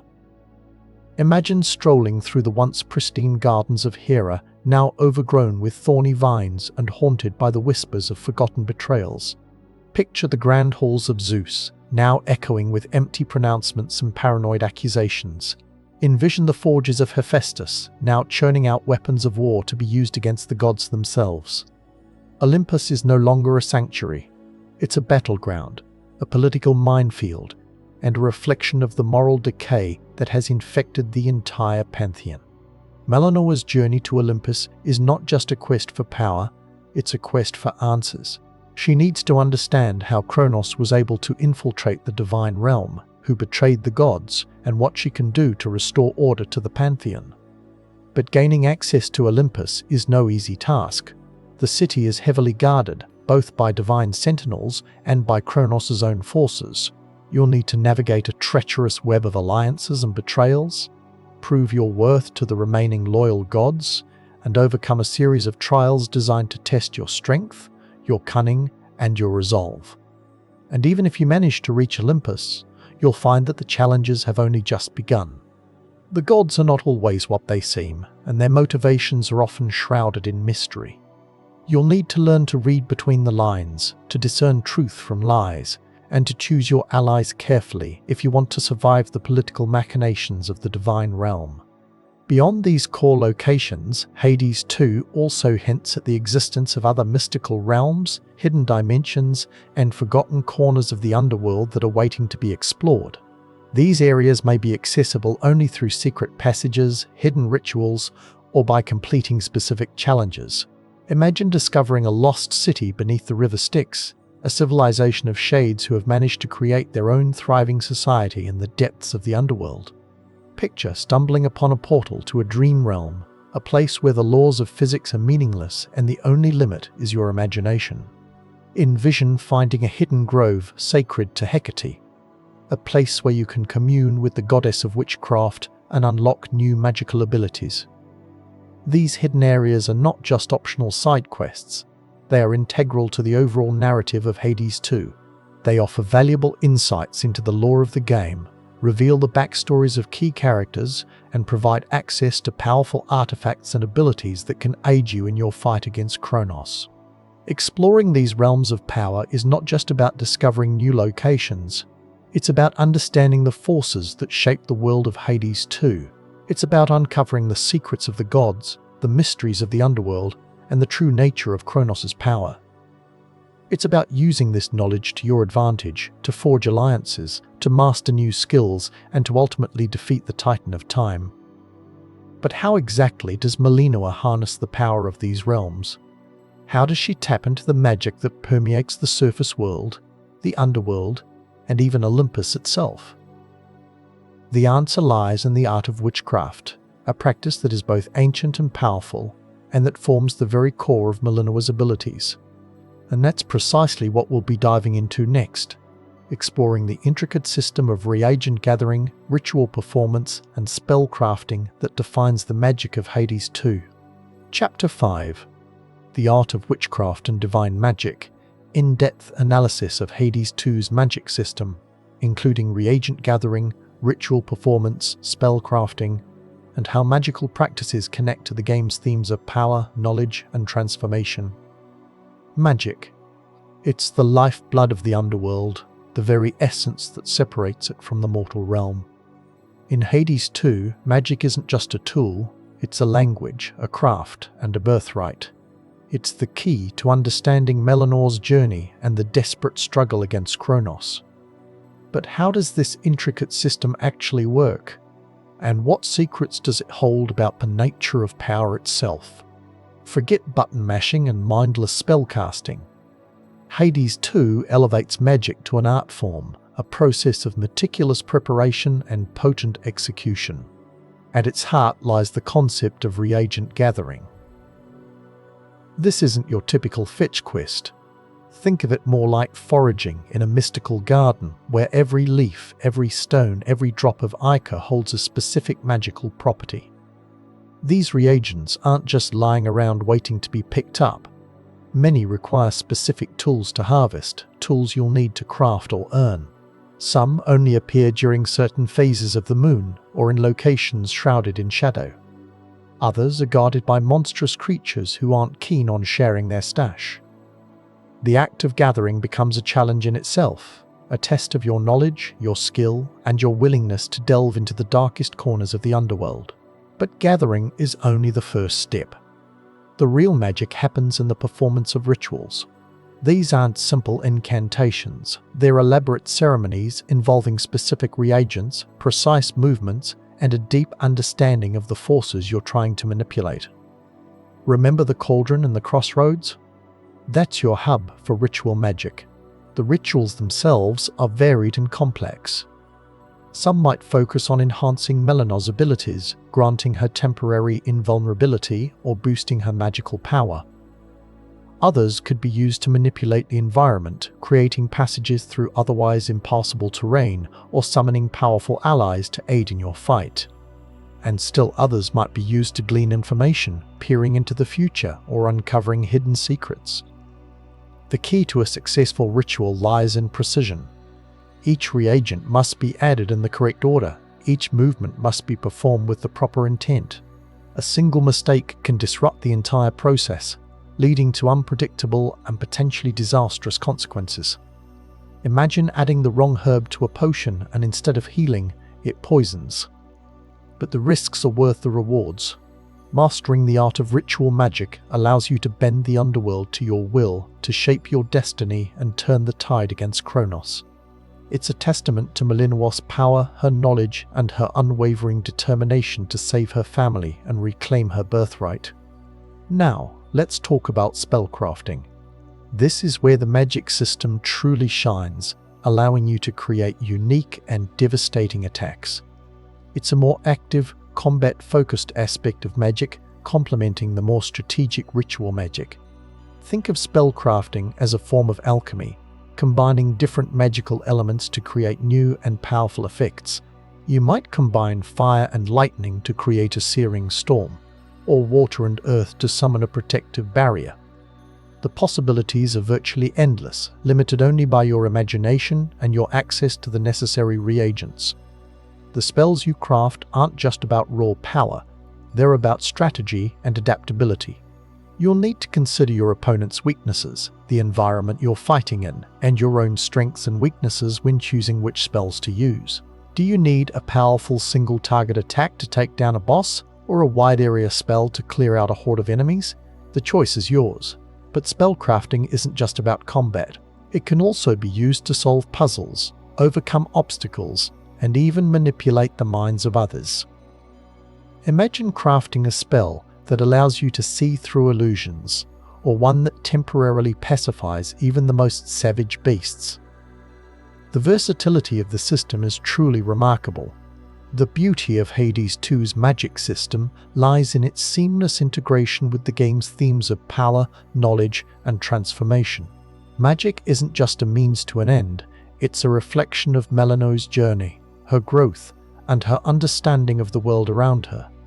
Each ritual you perform, each spell you craft, brings you closer to understanding the true nature of your power.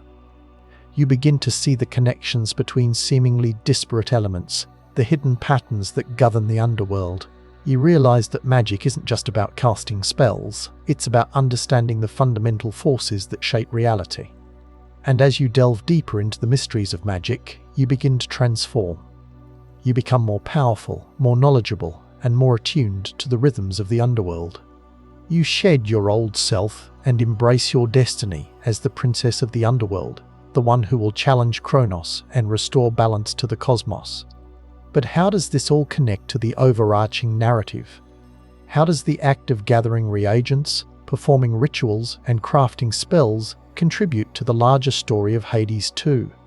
The answer lies in the nature of Chronos himself. He's not just a powerful titan, he's a master of time, a manipulator of reality. To defeat him, Melinoë must not only master her own magical abilities, but also understand the very forces that Chronos is wielding. The rituals you perform, the spells you craft, are all pieces of the puzzle, fragments of a larger understanding. Each success brings you closer to unraveling the secrets of time, to understanding how Chronos is able to control it, and to finding a way to break his hold on the Underworld. And as you learn more about Chronos's powers, you also learn more about your own. You discover hidden aspects of your heritage, forgotten abilities that lie dormant within you. You realize that you are more than just the princess of the Underworld. You are a force of nature, a being of immense power and potential. The magic system in Hades 2 is also deeply intertwined with the game's theme of knowledge. The more you learn about the Underworld, the more powerful you become. The more you experiment with different reagents and spells, the more you unlock new possibilities. This isn't just about finding the most powerful spells, it's about understanding the underlying principles that govern them. It's about learning to think like a witch, to see the world in terms of magical potential, to recognize the hidden connections between all things. And as you gain knowledge, you also gain control. You become less reliant on brute force and more adept at manipulating the environment, exploiting your opponent's weaknesses, and crafting the perfect solution to any problem. You become a true master of magic, a force to be reckoned with. But the pursuit of knowledge isn't without its risks. Some secrets are best left buried, some truths are too dangerous to be revealed. As you delve deeper into the mysteries of the Underworld, you may uncover things that challenge your beliefs, shake your foundations, and force you to question everything you thought you knew. The game doesn't shy away from the darker aspects of magic. It explores the potential for corruption, the dangers of unchecked power, and the ethical dilemmas that arise when you wield forces beyond human comprehension. You might encounter characters who have been consumed by their own ambition, who have sacrificed their humanity in pursuit of magical power. You might be tempted to use forbidden spells, to cross lines that should not be crossed. The choices you make will have consequences, shaping your character and determining the fate of the Underworld. The game also explores the theme of transformation in profound ways. Magic isn't just about changing the world around you, it's about changing yourself. As you master new spells and rituals, you evolve as a character, both in terms of your abilities and your personality. You might become more confident, more assertive, more willing to take risks. You might also become more ruthless, more cynical, more detached from the suffering of others. The path you choose will determine the kind of witch you become, the kind of leader you will be, and as you transform, the world around you changes as well. The Underworld responds to your actions, reflecting your choices and mirroring your inner state. The landscape might become more vibrant and alive, or more desolate and corrupted, depending on the path you take. The characters you encounter will also react to your transformation. Some will be inspired by your strength and determination, while others will be repelled by your darkness and ruthlessness. Your relationships will be tested, your alliances will be strained, and your destiny will be shaped by the choices you make. So, as you journey through the Underworld, remember that magic is more than just a tool. It's a reflection of your soul. It's a force that can be used for good or for evil, for healing or for destruction. The path you choose will determine not only your fate, but the fate of the entire Underworld. But what about the specific reagents that fuel these magical practices? How do you find them, and what makes them so potent? Each reagent in Hades 2 has its own unique properties and origins, often tied to specific locations or characters within the game. For example, you might need to gather nectar from the fountains of youth, said to grant temporary invincibility when brewed into a potion. Or perhaps you'll seek out shadow dust from the darkest corners of Tartarus, known for its ability to enhance your stealth and deception. The process of gathering these reagents isn't always straightforward. Some might require you to solve environmental puzzles, while others might be guarded by formidable enemies. You'll need to use all your skills and knowledge to overcome these challenges and claim the rewards. And once you've gathered your rewards, you'll need to learn how to use them effectively. Experimentation is key. as each reagent can be combined with others to create a wide variety of effects. You might discover a powerful new spell by accident, or stumble upon a hidden ritual that unlocks a new ability. The game encourages you to explore and experiment, rewarding you for your curiosity and ingenuity. The more you learn about the reagents and their properties, the more powerful you become. The rituals themselves are often steeped in mythology, drawing upon ancient traditions and beliefs. You might need to perform specific actions at certain times of the day, or recite incantations in a forgotten language. The rituals are designed to be challenging and rewarding, requiring you to fully immerse yourself in the world of Hades 2. And as you perform these rituals, you'll begin to feel a connection to the Underworld, a sense of belonging and purpose. You'll realize that you are not just a visitor here, you are a part of this world, a guardian of its secrets and a protector of its balance.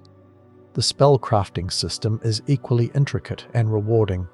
You'll need to learn how to combine different magical elements to create spells that suit your playstyle. Do you prefer to focus on offense, creating powerful attacks that can decimate your enemies? Or do you prefer to focus on defense, creating shields and barriers that can protect you from harm? The choice is yours, and the possibilities are endless. You can create spells that summon creatures to fight alongside you, or spells that manipulate the environment to your advantage. You can even create spells that heal your allies or weaken your enemies. The key is to experiment and find what works best for you. Don't be afraid to try new things, and don't be discouraged if you fail at first. The more you practice, the more skilled you will become, and as you master the art of spellcrafting, you'll begin to feel a sense of empowerment, a sense that you can overcome any obstacle that stands in your way. You'll realize that you are not just a pawn in the game, you are a master of your own destiny. But the magic system in Hades 2 is not just about power and control. It's also about responsibility and sacrifice. You'll need to make difficult choices along the way, choices that will test your values and challenge your beliefs. Will you be willing to sacrifice your own well-being to protect others? Will you be willing to use forbidden magic to achieve your goals? The answers to these questions will determine the kind of witch you become, the kind of hero you will be. And as you face these challenges, you'll begin to understand the true meaning of magic, the true nature of power. You'll realize that magic is not just about casting spells, it's about making choices, about taking responsibility for your actions, and about using your power to make the world a better place.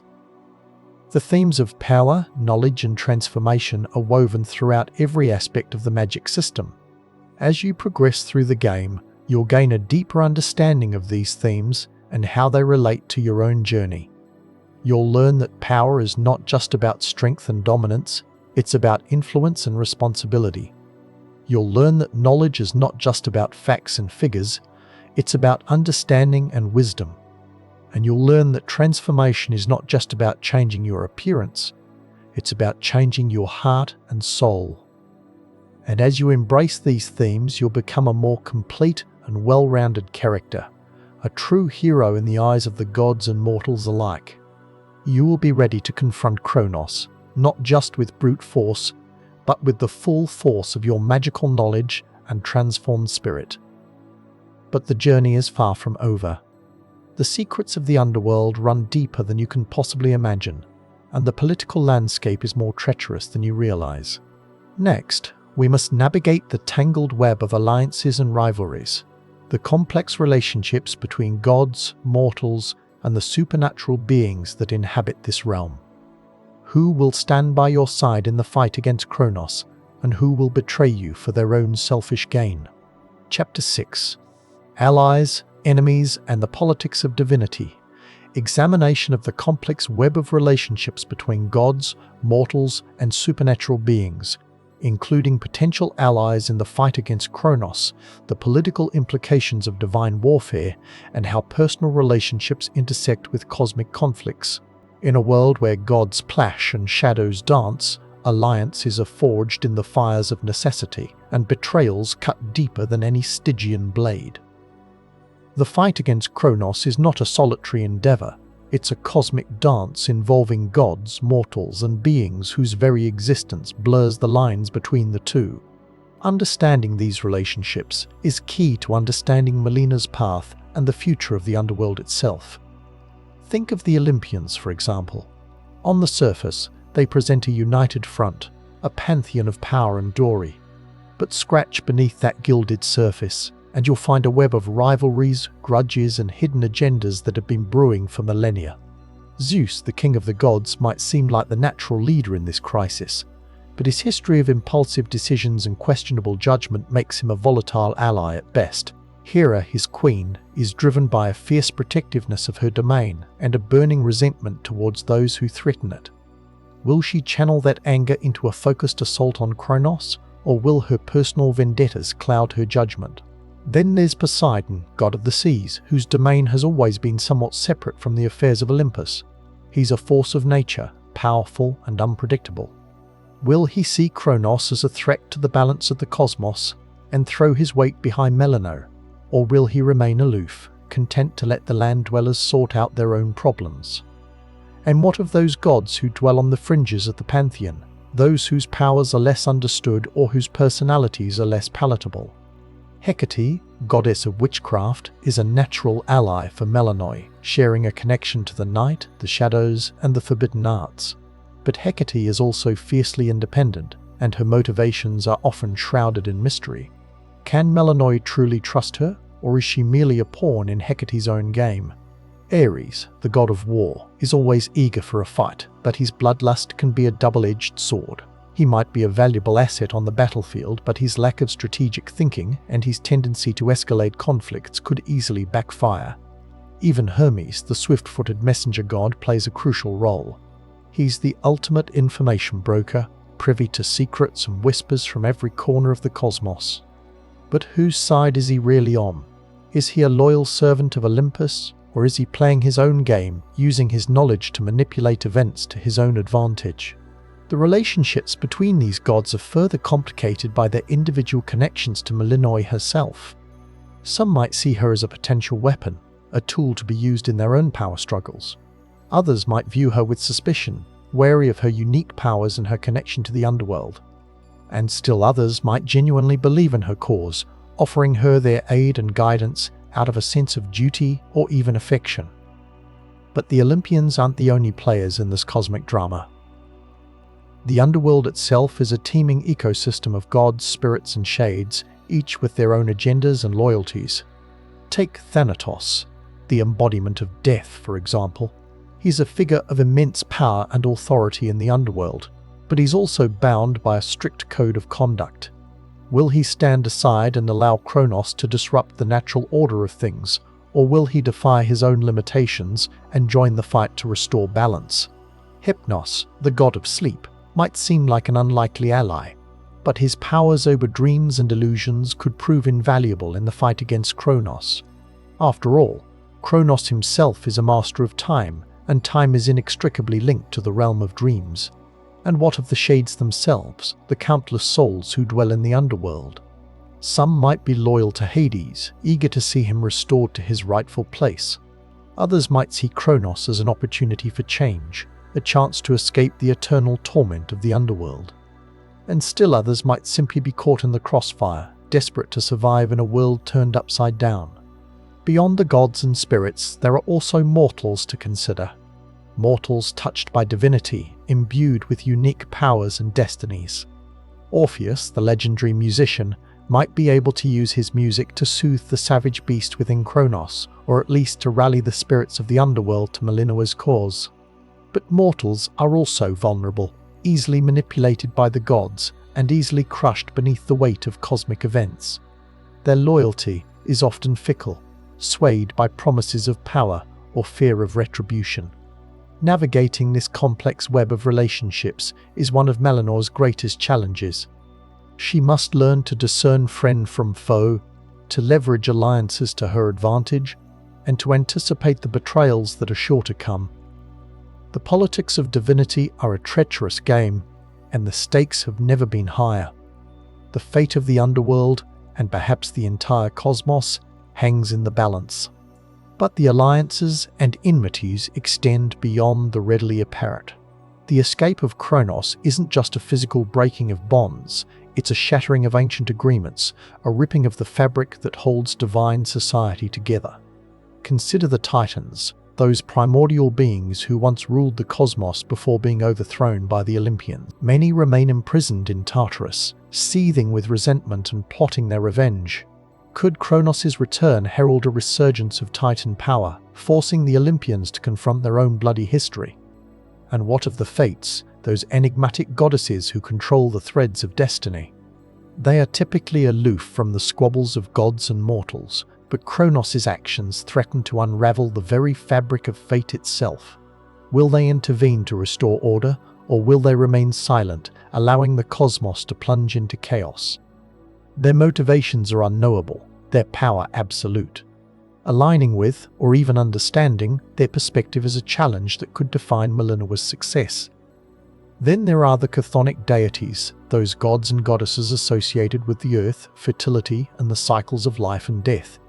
Demeter, goddess of agriculture, might seem like an unlikely ally in a war against time itself, but her connection to the earth and its rhythms could give her unique insight into Chronos' weaknesses. Persephone, queen of the Underworld and Demeter's daughter, is caught between two worlds, torn between her loyalty to her husband Hades and her love for her mother.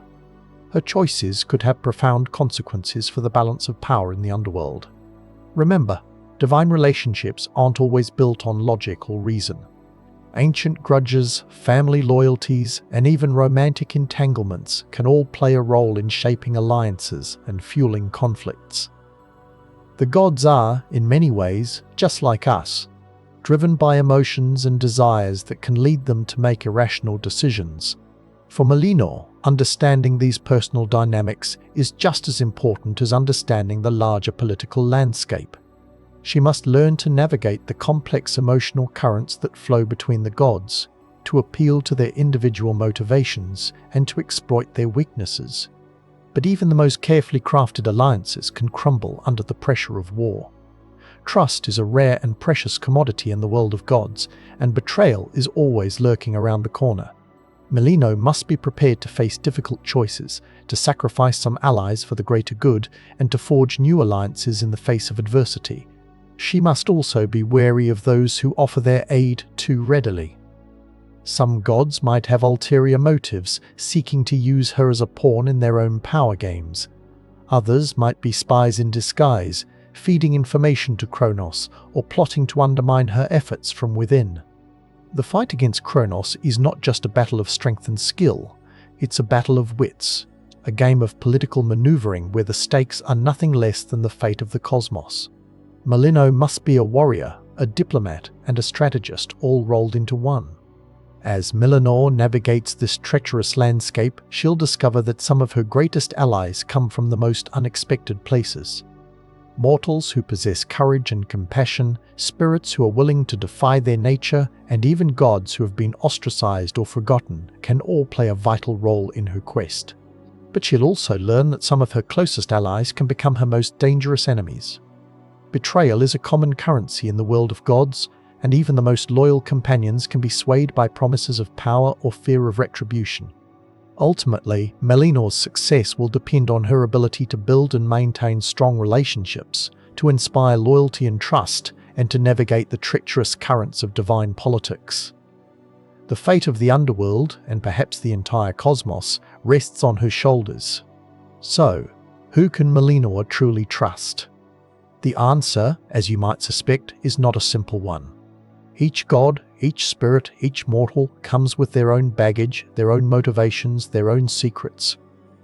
The key for Melinoë is to understand these complexities, to see beyond the surface, and to forge alliances based on shared goals and mutual respect.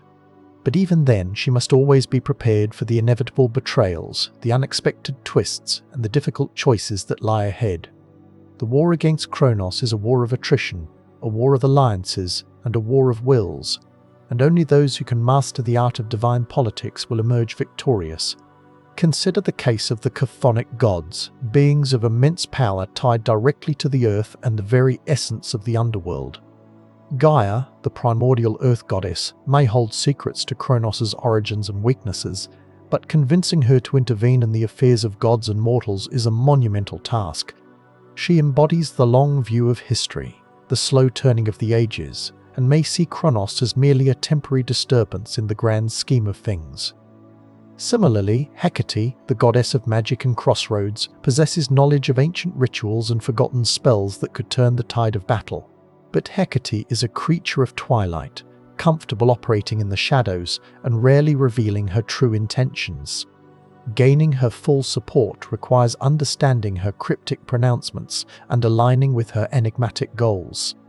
And then there are the heroes of old legendary figures whose souls now reside in the underworld. Achilles, the invincible warrior, could be a formidable ally, but his pride and his thirst for glory could also make him a liability.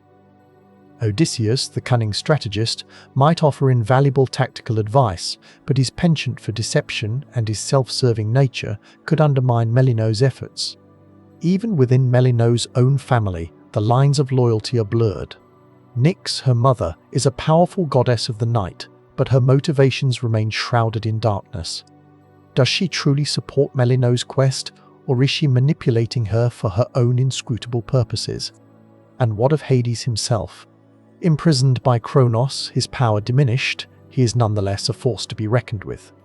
But his pride and his rigid adherence to the laws of the underworld could prevent him from fully embracing Melinoë's unconventional methods. These personal relationships aren't merely background details. They are the very foundation upon which Melinoë's quest is built. Her ability to connect with these individuals, to understand their motivations, and to earn their trust will determine her success or failure. The politics of divinity are a game of chess played on a cosmic scale, and Melinoë is just beginning to learn the rules. She must be a master of manipulation, a skilled negotiator, and a ruthless strategist if she hopes to stand a chance against Chronos. But perhaps the most important lesson she must learn is that true power lies not in brute force or divine authority, but in the ability to inspire others to believe in her cause. She must become a beacon of hope in a world shrouded in darkness, a symbol of resistance against the tyranny of time. Only then can she hope to unite the fractured forces of the underworld and the Olympian pantheon against the common enemy. Only then can she hope to restore balance to the cosmos and reclaim her rightful place as the princess of the underworld. And remember, the gods aren't the only ones playing this game. The primordial forces, the very building blocks of reality, are also shifting and aligning themselves in response to Chronos' actions. The elements themselves, fire, water, earth, and air, can be allies or enemies, depending on how Melinoë chooses to wield them. Learning to harness these forces, to tap into the ancient magic that flows through the very veins of the earth, is another crucial aspect of her quest. She must become a conduit for this power, a bridge between the mortal and the divine, a champion of the natural world. The relationships between these different realms of existence, the divine, the mortal, and the primordial, are constantly in flux, and Melinoë must be able to navigate these shifting currents with skill and grace. She must be a diplomat, a mage, and a warrior, all rolled into one. As Melinoë journeys through the underworld and beyond, she will encounter countless individuals who will test her resolve, challenge her beliefs, and ultimately shape her destiny. Some will become her loyal companions, fighting alongside her to the bitter end. Others will betray her trust, leaving her wounded and disillusioned. But each encounter will teach her something valuable. Each alliance will strengthen her resolve, and each betrayal will make her more resilient. She is, after all, the daughter of Nyx, the goddess of night, and she possesses a strength and a cunning that even the gods underestimate. And as she grows in power and wisdom, she will begin to see the larger picture, the grand tapestry of fate that is being woven around her. She will realize that her quest is not just about defeating Chronos, it's about restoring balance to the cosmos, about healing the wounds of the past, and about creating a brighter future for all. The future of the underworld, and indeed the entire cosmos, rests on her shoulders. She must be prepared to face any challenge, to overcome any obstacle, and to make any sacrifice necessary to achieve her goals. But even as she prepares for the final confrontation with Chronos, she must never forget the importance of human connection, the power of empathy, and the enduring strength of the human spirit. for it is these qualities that will ultimately define her legacy and determine the fate of the Underworld. The allies Melinoë chooses, the enemies she makes, and the political landscape she navigates will ultimately define her journey. But what role does the very act of witchcraft, the rituals and reagents, play in tipping the scales? That's what we'll be diving into next, as we explore the art of witchcraft and divine magic in Hades 2. I hope you're as amazed by this as I am. If you want to stay updated on more content like this, make sure to subscribe and join our community of curious minds. Trust me, what's coming next will challenge everything you thought you knew. Chapter 7. Secrets of the Underworld. Hidden Stories and Ancient Mysteries. Investigation of the deeper lore elements, including ancient prophecies, forgotten histories, hidden areas, secret characters, and the connections between seemingly disparate story elements that reveal the game's larger mythological framework. The fall of Hades, the rise of Chronos, Melinoë's quest, the fractured pantheon, the surface world, all pieces of a puzzle, aren't they? But what picture do they truly create? What secrets lie buried beneath the surface of this epic struggle? The Underworld, even before Chronos' arrival, was a place of hidden stories, forgotten histories, and mysteries that whispered on the sticks. Now, with the Titan of Time reshaping reality itself, those secrets are stirring, demanding to be unearthed. Are you ready to delve deeper than ever before? Forget what you think you know about Greek mythology, because Hades 2 is about to rewrite the rules. Let's begin with the prophecies. Ancient seers, touched by the divine, foresaw events that would shape the destiny of gods and mortals alike. These prophecies, often cryptic and open to interpretation, are more than just historical footnotes. They are living forces, guiding or perhaps even dictating the actions of key players in the conflict. One prophecy, whispered among the shades of Erebus, speaks of a daughter of the night wielding the power of dreams who will either break the chains of time or be consumed by its endless hunger. Sound familiar? This prophecy casts Melinoë not just as a rebellious princess, but as a linchpin in a cosmic battle. Is she destined to succeed, or is she merely a pawn in a game far grander than she can imagine? And what of the other prophecies? Do they foretell the rise of new gods, the fall of Olympus, or perhaps something even more cataclysmic? Consider the forgotten histories. The Underworld is not static. It has evolved over millennia, shaped by wars, betrayals, and the rise and fall of countless souls. There are whispers of a previous rebellion against the Titans, a struggle led by forgotten deities whose names have been erased from the annals of history. What role did they play? And could their strategies, their sacrifices, hold the key to defeating Chronos now? Then there are the hidden areas, the secret corners of the Underworld that even Hades himself may not have fully explored. Rumors abound of lost temples dedicated to forgotten gods, of hidden pathways leading to realms beyond the reach of even the Olympians. What treasures, what dangers lie within these uncharted territories? And who, or what, guards them? Think about the secret characters, figures lurking in the shadows, pulling strings from behind the scenes. Who is Hecate truly?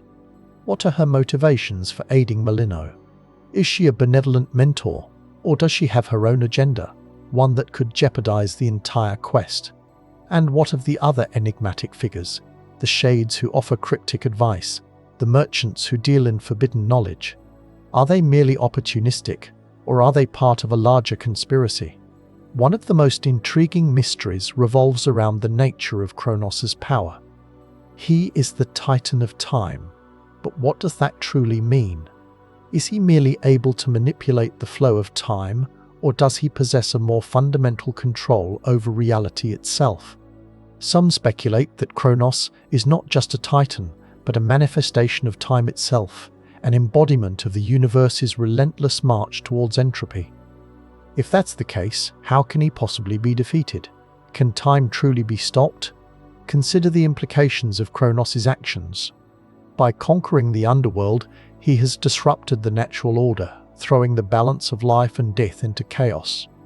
But what is his ultimate goal? Is he simply seeking to expand his power, or does he have a more sinister purpose in mind? Some believe that Chronos seeks to unravel the fabric of reality, to return the universe to a primordial state of nothingness. If he succeeds, existence as we know it would cease to be. Let's talk about the connections between seemingly disparate story elements. Hades 2 is not just a collection of random events, it is a carefully woven tapestry with each thread intricately connected to the others. The prophecies, the forgotten histories, the hidden areas, the secret characters, they all fit together in a way that reveals the game's larger mythological framework. Take the example of the reagents used in witchcraft. These seemingly mundane ingredients, gathered from across the underworld and the surface world, are imbued with potent magical energies. But where do these energies come from? Are they derived from the gods, from the titans, or from some other more primal source? Some believe that the reagents are conduits to the very essence of creation, allowing Melinoë to tap into the fundamental forces of the universe. And what about the significance of Melinoë's powers over nightmares? Nightmares are not just random figments of the imagination, they are manifestations of our deepest fears, our hidden desires, our unresolved traumas. By wielding the power of nightmares, Melinoë is able to confront these inner demons, both her own and those of others. But is she truly in control of these forces, or are they slowly consuming her from within? Another intriguing mystery surrounds the nature of the gods themselves. They are often portrayed as immortal and all-powerful, but Hades 2 reveals their vulnerabilities, their flaws, their hidden insecurities. The Olympians are not immune to the ravages of time, to the corrosive effects of power, to the temptations of desire. They are just as flawed, just as human as the mortals they rule over. What does it mean for the underworld that Hades is imprisoned? His absence creates a power vacuum, drawing in new players and stirring old conflicts. Is there a hidden order among the shades, waiting for an opportunity to seize control? Are there other gods or titans who would seek to exploit Hades' vulnerability? And what of Cerberus, the loyal guardian of the gates? Will he remain faithful in his master's absence, or will he succumb to the chaos that engulfs the underworld? Let's consider the role of the surface world in this conflict. It is not merely a place to gather reagents, it is a vital part of the larger ecosystem, a source of life, of hope, of resistance against Chronos' encroaching darkness. The mortals who dwell on the surface, unaware of the cosmic battle raging beneath their feet, are nonetheless affected by its consequences. Their dreams are haunted by nightmares, their crops wither and die, their very existence is threatened by the Titan's insatiable hunger. The secrets of the underworld are not just about ancient prophecies or forgotten histories, they are about the choices we make, the paths we choose, the legacy we leave behind. Melinoë's quest is not just about defeating Chronos, it is about discovering her own identity, her own purpose, her own power. It is about confronting her fears, embracing her destiny, and ultimately deciding what kind of goddess she wants to be. But how does all of this connect? How do these disparate elements weave together to form a coherent narrative? The answer, I believe, lies in understanding the cyclical nature of time itself. Chronos is not just a titan, he is a representation of the inevitable cycle of creation and destruction, of birth and death, of rise and fall. He embodies the relentless march of time, the constant flow of change, the eternal dance of opposites. Melinoë, as the daughter of night, represents the opposite force, the power of dreams, the realm of shadows, the potential for transformation. She is the embodiment of hope in the face of despair, of light in the darkness, of the possibility of breaking free from the constraints of time. Their conflict is not just a battle between two individuals, it is a clash of fundamental forces, a struggle for the very soul of the universe, and the secrets of the underworld, the ancient prophecies, the forgotten histories, the hidden areas, the secret characters. They are all pieces of the puzzle, clues that can help Melinoë understand her role in this cosmic drama, and ultimately decide the fate of the underworld. Perhaps the greatest secret of all is the realization that the past, the present, and the future are not linear but interconnected. Chronos seeks to control time, to impose his will upon it, to freeze it in a state of eternal stasis. But Melinoë, by embracing the power of dreams, can tap into the infinite possibilities of the future, the potential for change, the hope for a new beginning. The Underworld holds countless secrets waiting to be discovered. But are we ready to face the truth? Are we willing to confront the darkness within ourselves, to embrace the unknown, to challenge the very foundations of our understanding? The answers, I believe, lie within the game itself, within the choices we make, the paths we choose, the secrets we uncover. The original game explored themes of family, rebellion, and acceptance. It expands on these themes, delving into the complexities of identity, the nature of power, and the importance of hope in the face of overwhelming adversity. It challenges us to question our assumptions, to confront our fears, and to embrace the transformative power of change. But this journey into the Underworld's hidden lore is far from over. We've only scratched the surface, glimpsing the ancient prophecies and forgotten histories. There's so much more to uncover, so many more secrets waiting to be revealed. But this discovery was only the beginning, because next we uncover the Olympian Pantheon in Crisis. Chapter 8. The Future of the Underworld. Themes, Legacy, and Lasting Impact. Analysis of Hades 2's central themes, its relationship to the original game, its innovations in storytelling and game design, and its significance within both the roguelike genre and the broader landscape of narrative-driven games. The fall of Hades, Chronos' ascension, Melinoë's quest. These aren't just plot points, they're threads woven into a larger tapestry of themes that resonate far beyond the Underworld's shadowy borders. What is Hades 2 really? And how does it build upon the foundation laid by its predecessor while forging its own distinct legacy? At its core, Hades 2 grapples with the cyclical nature of time, power, and rebellion. Chronos, the Titan of Time, isn't just a villain, he's the embodiment of stagnation, of the inevitable return to a primordial state. His desire to rewind the world to a supposed golden age is a rejection of progress, of change, of the very essence of life and the underworld itself.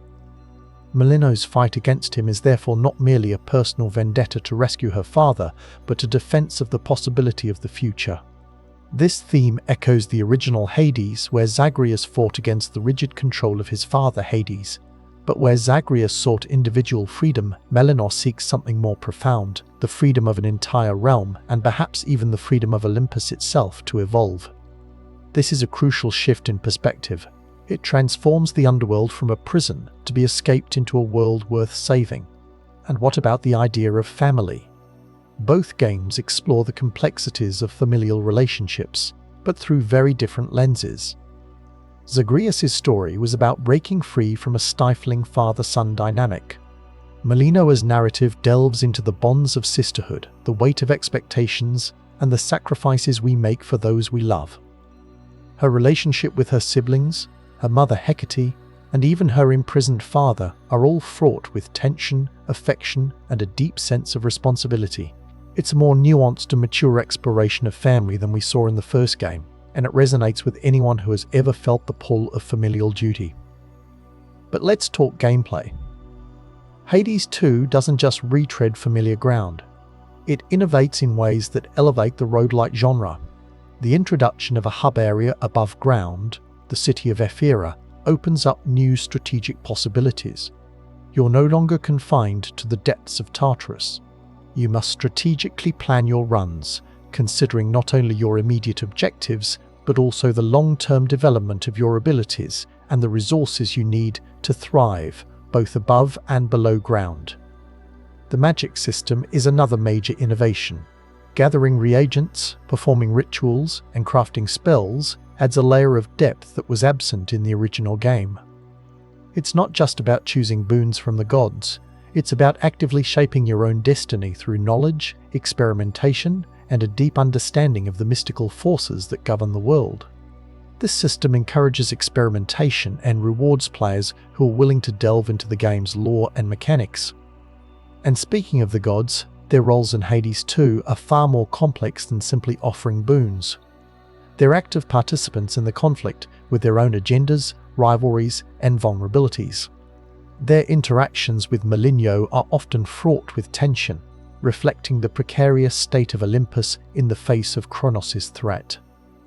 This adds a layer of political intrigue to the game that was largely absent in the original, making the Olympian pantheon feel more like a dysfunctional family caught in a cosmic power struggle. Hades 2 also dares to explore themes of loss, grief, and the acceptance of mortality. The imprisoned Hades isn't just a plot device, he's a reminder of the inevitable passage of time, the fragility of power, and the pain of separation. Melinoë's quest to rescue him is not just about restoring the Underworld to its former glory. It's about confronting her own fears of loss and finding meaning in a world where even gods can fall. The game's art style, music, and voice acting all contribute to its immersive atmosphere. The hand-painted environments are stunningly detailed, bringing the underworld and the surface world to life in vibrant colors and evocative imagery. The music is hauntingly beautiful, blending traditional Greek instruments with modern electronic elements to create a soundscape that is both timeless and contemporary. And the voice acting is superb, capturing the nuances of each character's personality and motivations. But beyond its technical achievements, Hades 2's true strength lies in its ability to tell a compelling story that resonates with players on a deep emotional level. It's a game about family, duty, sacrifice, and the enduring power of hope in the face of overwhelming odds. It's a game that challenges us to confront our own fears and to embrace the possibility of change, even when it seems impossible. So, what is Hades 2's lasting impact? It's more than just a sequel. It's a refinement of the roguelike formula, a masterclass in storytelling, and a testament to the power of video games to explore complex themes in a meaningful way. It elevates the genre, pushing the boundaries of what's possible in terms of narrative depth, gameplay innovation, and artistic expression. It will undoubtedly influence future games in the genre and beyond, inspiring developers to take risks, to challenge conventions, and to create experiences that are both entertaining and thought-provoking. The original Hades carved a unique space in the gaming landscape. It proved that roguelikes could be deeply narrative-driven, character-focused, and emotionally resonant. Hades 2 takes that foundation and builds upon it, creating a richer, more complex, and ultimately more rewarding experience. It's a game that will stay with you long after you've finished playing, prompting you to reflect on its themes, its characters, and its impact on your own understanding of the world. Think about the roguelike genre as a whole. For years, it was dominated by procedurally generated levels and a focus on pure gameplay mechanics. Narrative was often an afterthought, a thin veneer draped over a core of randomized challenges. Hades changed that. It proved that you could have a compelling story, memorable characters, and meaningful choices within the framework of a roguelike. It opened the door for other developers to experiment with narrative-driven roguelikes, and it raised the bar for the genre as a whole. Hades 2 continues that trend, pushing the boundaries of narrative and gameplay integration even further. The magic system, for example, isn't just a gameplay mechanic. It's deeply integrated into the game's lore and themes. Gathering reagents, performing rituals, and crafting spells allows you to actively shape the world around you, and it reinforces the idea that knowledge and power are intertwined. The game's emphasis on relationships is another key innovation. The gods aren't just sources of boons. They're complex characters with their own motivations and agendas. Their interactions with Melinoë are often fraught with tension, reflecting the precarious state of Olympus in the face of Chronos' threat. This adds a layer of political intrigue to the game that was largely absent in the original, making the Olympian pantheon feel more like a dysfunctional family caught in a cosmic power struggle. And let's not forget the game's accessibility. Hades was praised for its generous assist mode, which allowed players of all skill levels to enjoy the game's story and characters. Hades 2 continues that tradition, offering a range of difficulty options and accessibility features that ensure that everyone can experience the game's world and narrative. This is a crucial aspect of the game's legacy, as it demonstrates a commitment to inclusivity and a desire to make the roguelike genre more accessible to a wider audience. Ultimately, Hades 2's lasting impact will be felt in its influence on future games. It's a game that demonstrates the power of narrative, the importance of character development, and the potential of the roguelike genre to tell meaningful stories. It's a game that will inspire developers to take risks, to challenge conventions, and to create experiences that are both entertaining and thought-provoking. But what about the future of the Underworld itself? What does Hades 2 tell us about the enduring appeal of Greek mythology and its relevance to contemporary society? The game's success suggests that there's a deep hunger for stories that explore timeless themes of love, loss, power, and rebellion. Greek mythology provides a rich tapestry of characters, settings, and narratives that can be reinterpreted and reimagined for modern audiences. Hades 2's exploration of these themes is particularly relevant in today's world. The game's focus on family, duty, and sacrifice resonates with anyone who has ever felt the pull of familial obligations or the weight of responsibility. Its exploration of loss, grief, and the acceptance of mortality speaks to the universal human experience of suffering and the search for meaning in the face of adversity. And its portrayal of the Olympian pantheon as a dysfunctional family caught in a cosmic power struggle reflects the political turmoil and social divisions that plague our own world. The game's success also suggests that there's a growing appetite for games that are both challenging and rewarding. Roguelikes, with their procedurally generated levels and permadeath mechanics, offer a unique blend of challenge and replayability. But Hades and Hades 2 have shown that roguelikes can be more than just challenging gameplay experiences. They can also be deeply narrative-driven, character-focused, and emotionally resonant. This combination of challenge and narrative is particularly appealing to modern gamers, who are increasingly looking for experiences that are both engaging and meaningful. They want games that test their skills, challenge their assumptions, and leave them with something to think about long after they've finished playing. Hades 2 delivers on all of these fronts, making it a truly special and memorable gaming experience. So, as we look to the future of the Underworld, it's clear that Hades 2 has set a new standard for the roguelike genre and for narrative-driven games in general. Its innovative gameplay mechanics, its compelling story, its memorable characters, and its thought-provoking themes will undoubtedly influence future games for years to come.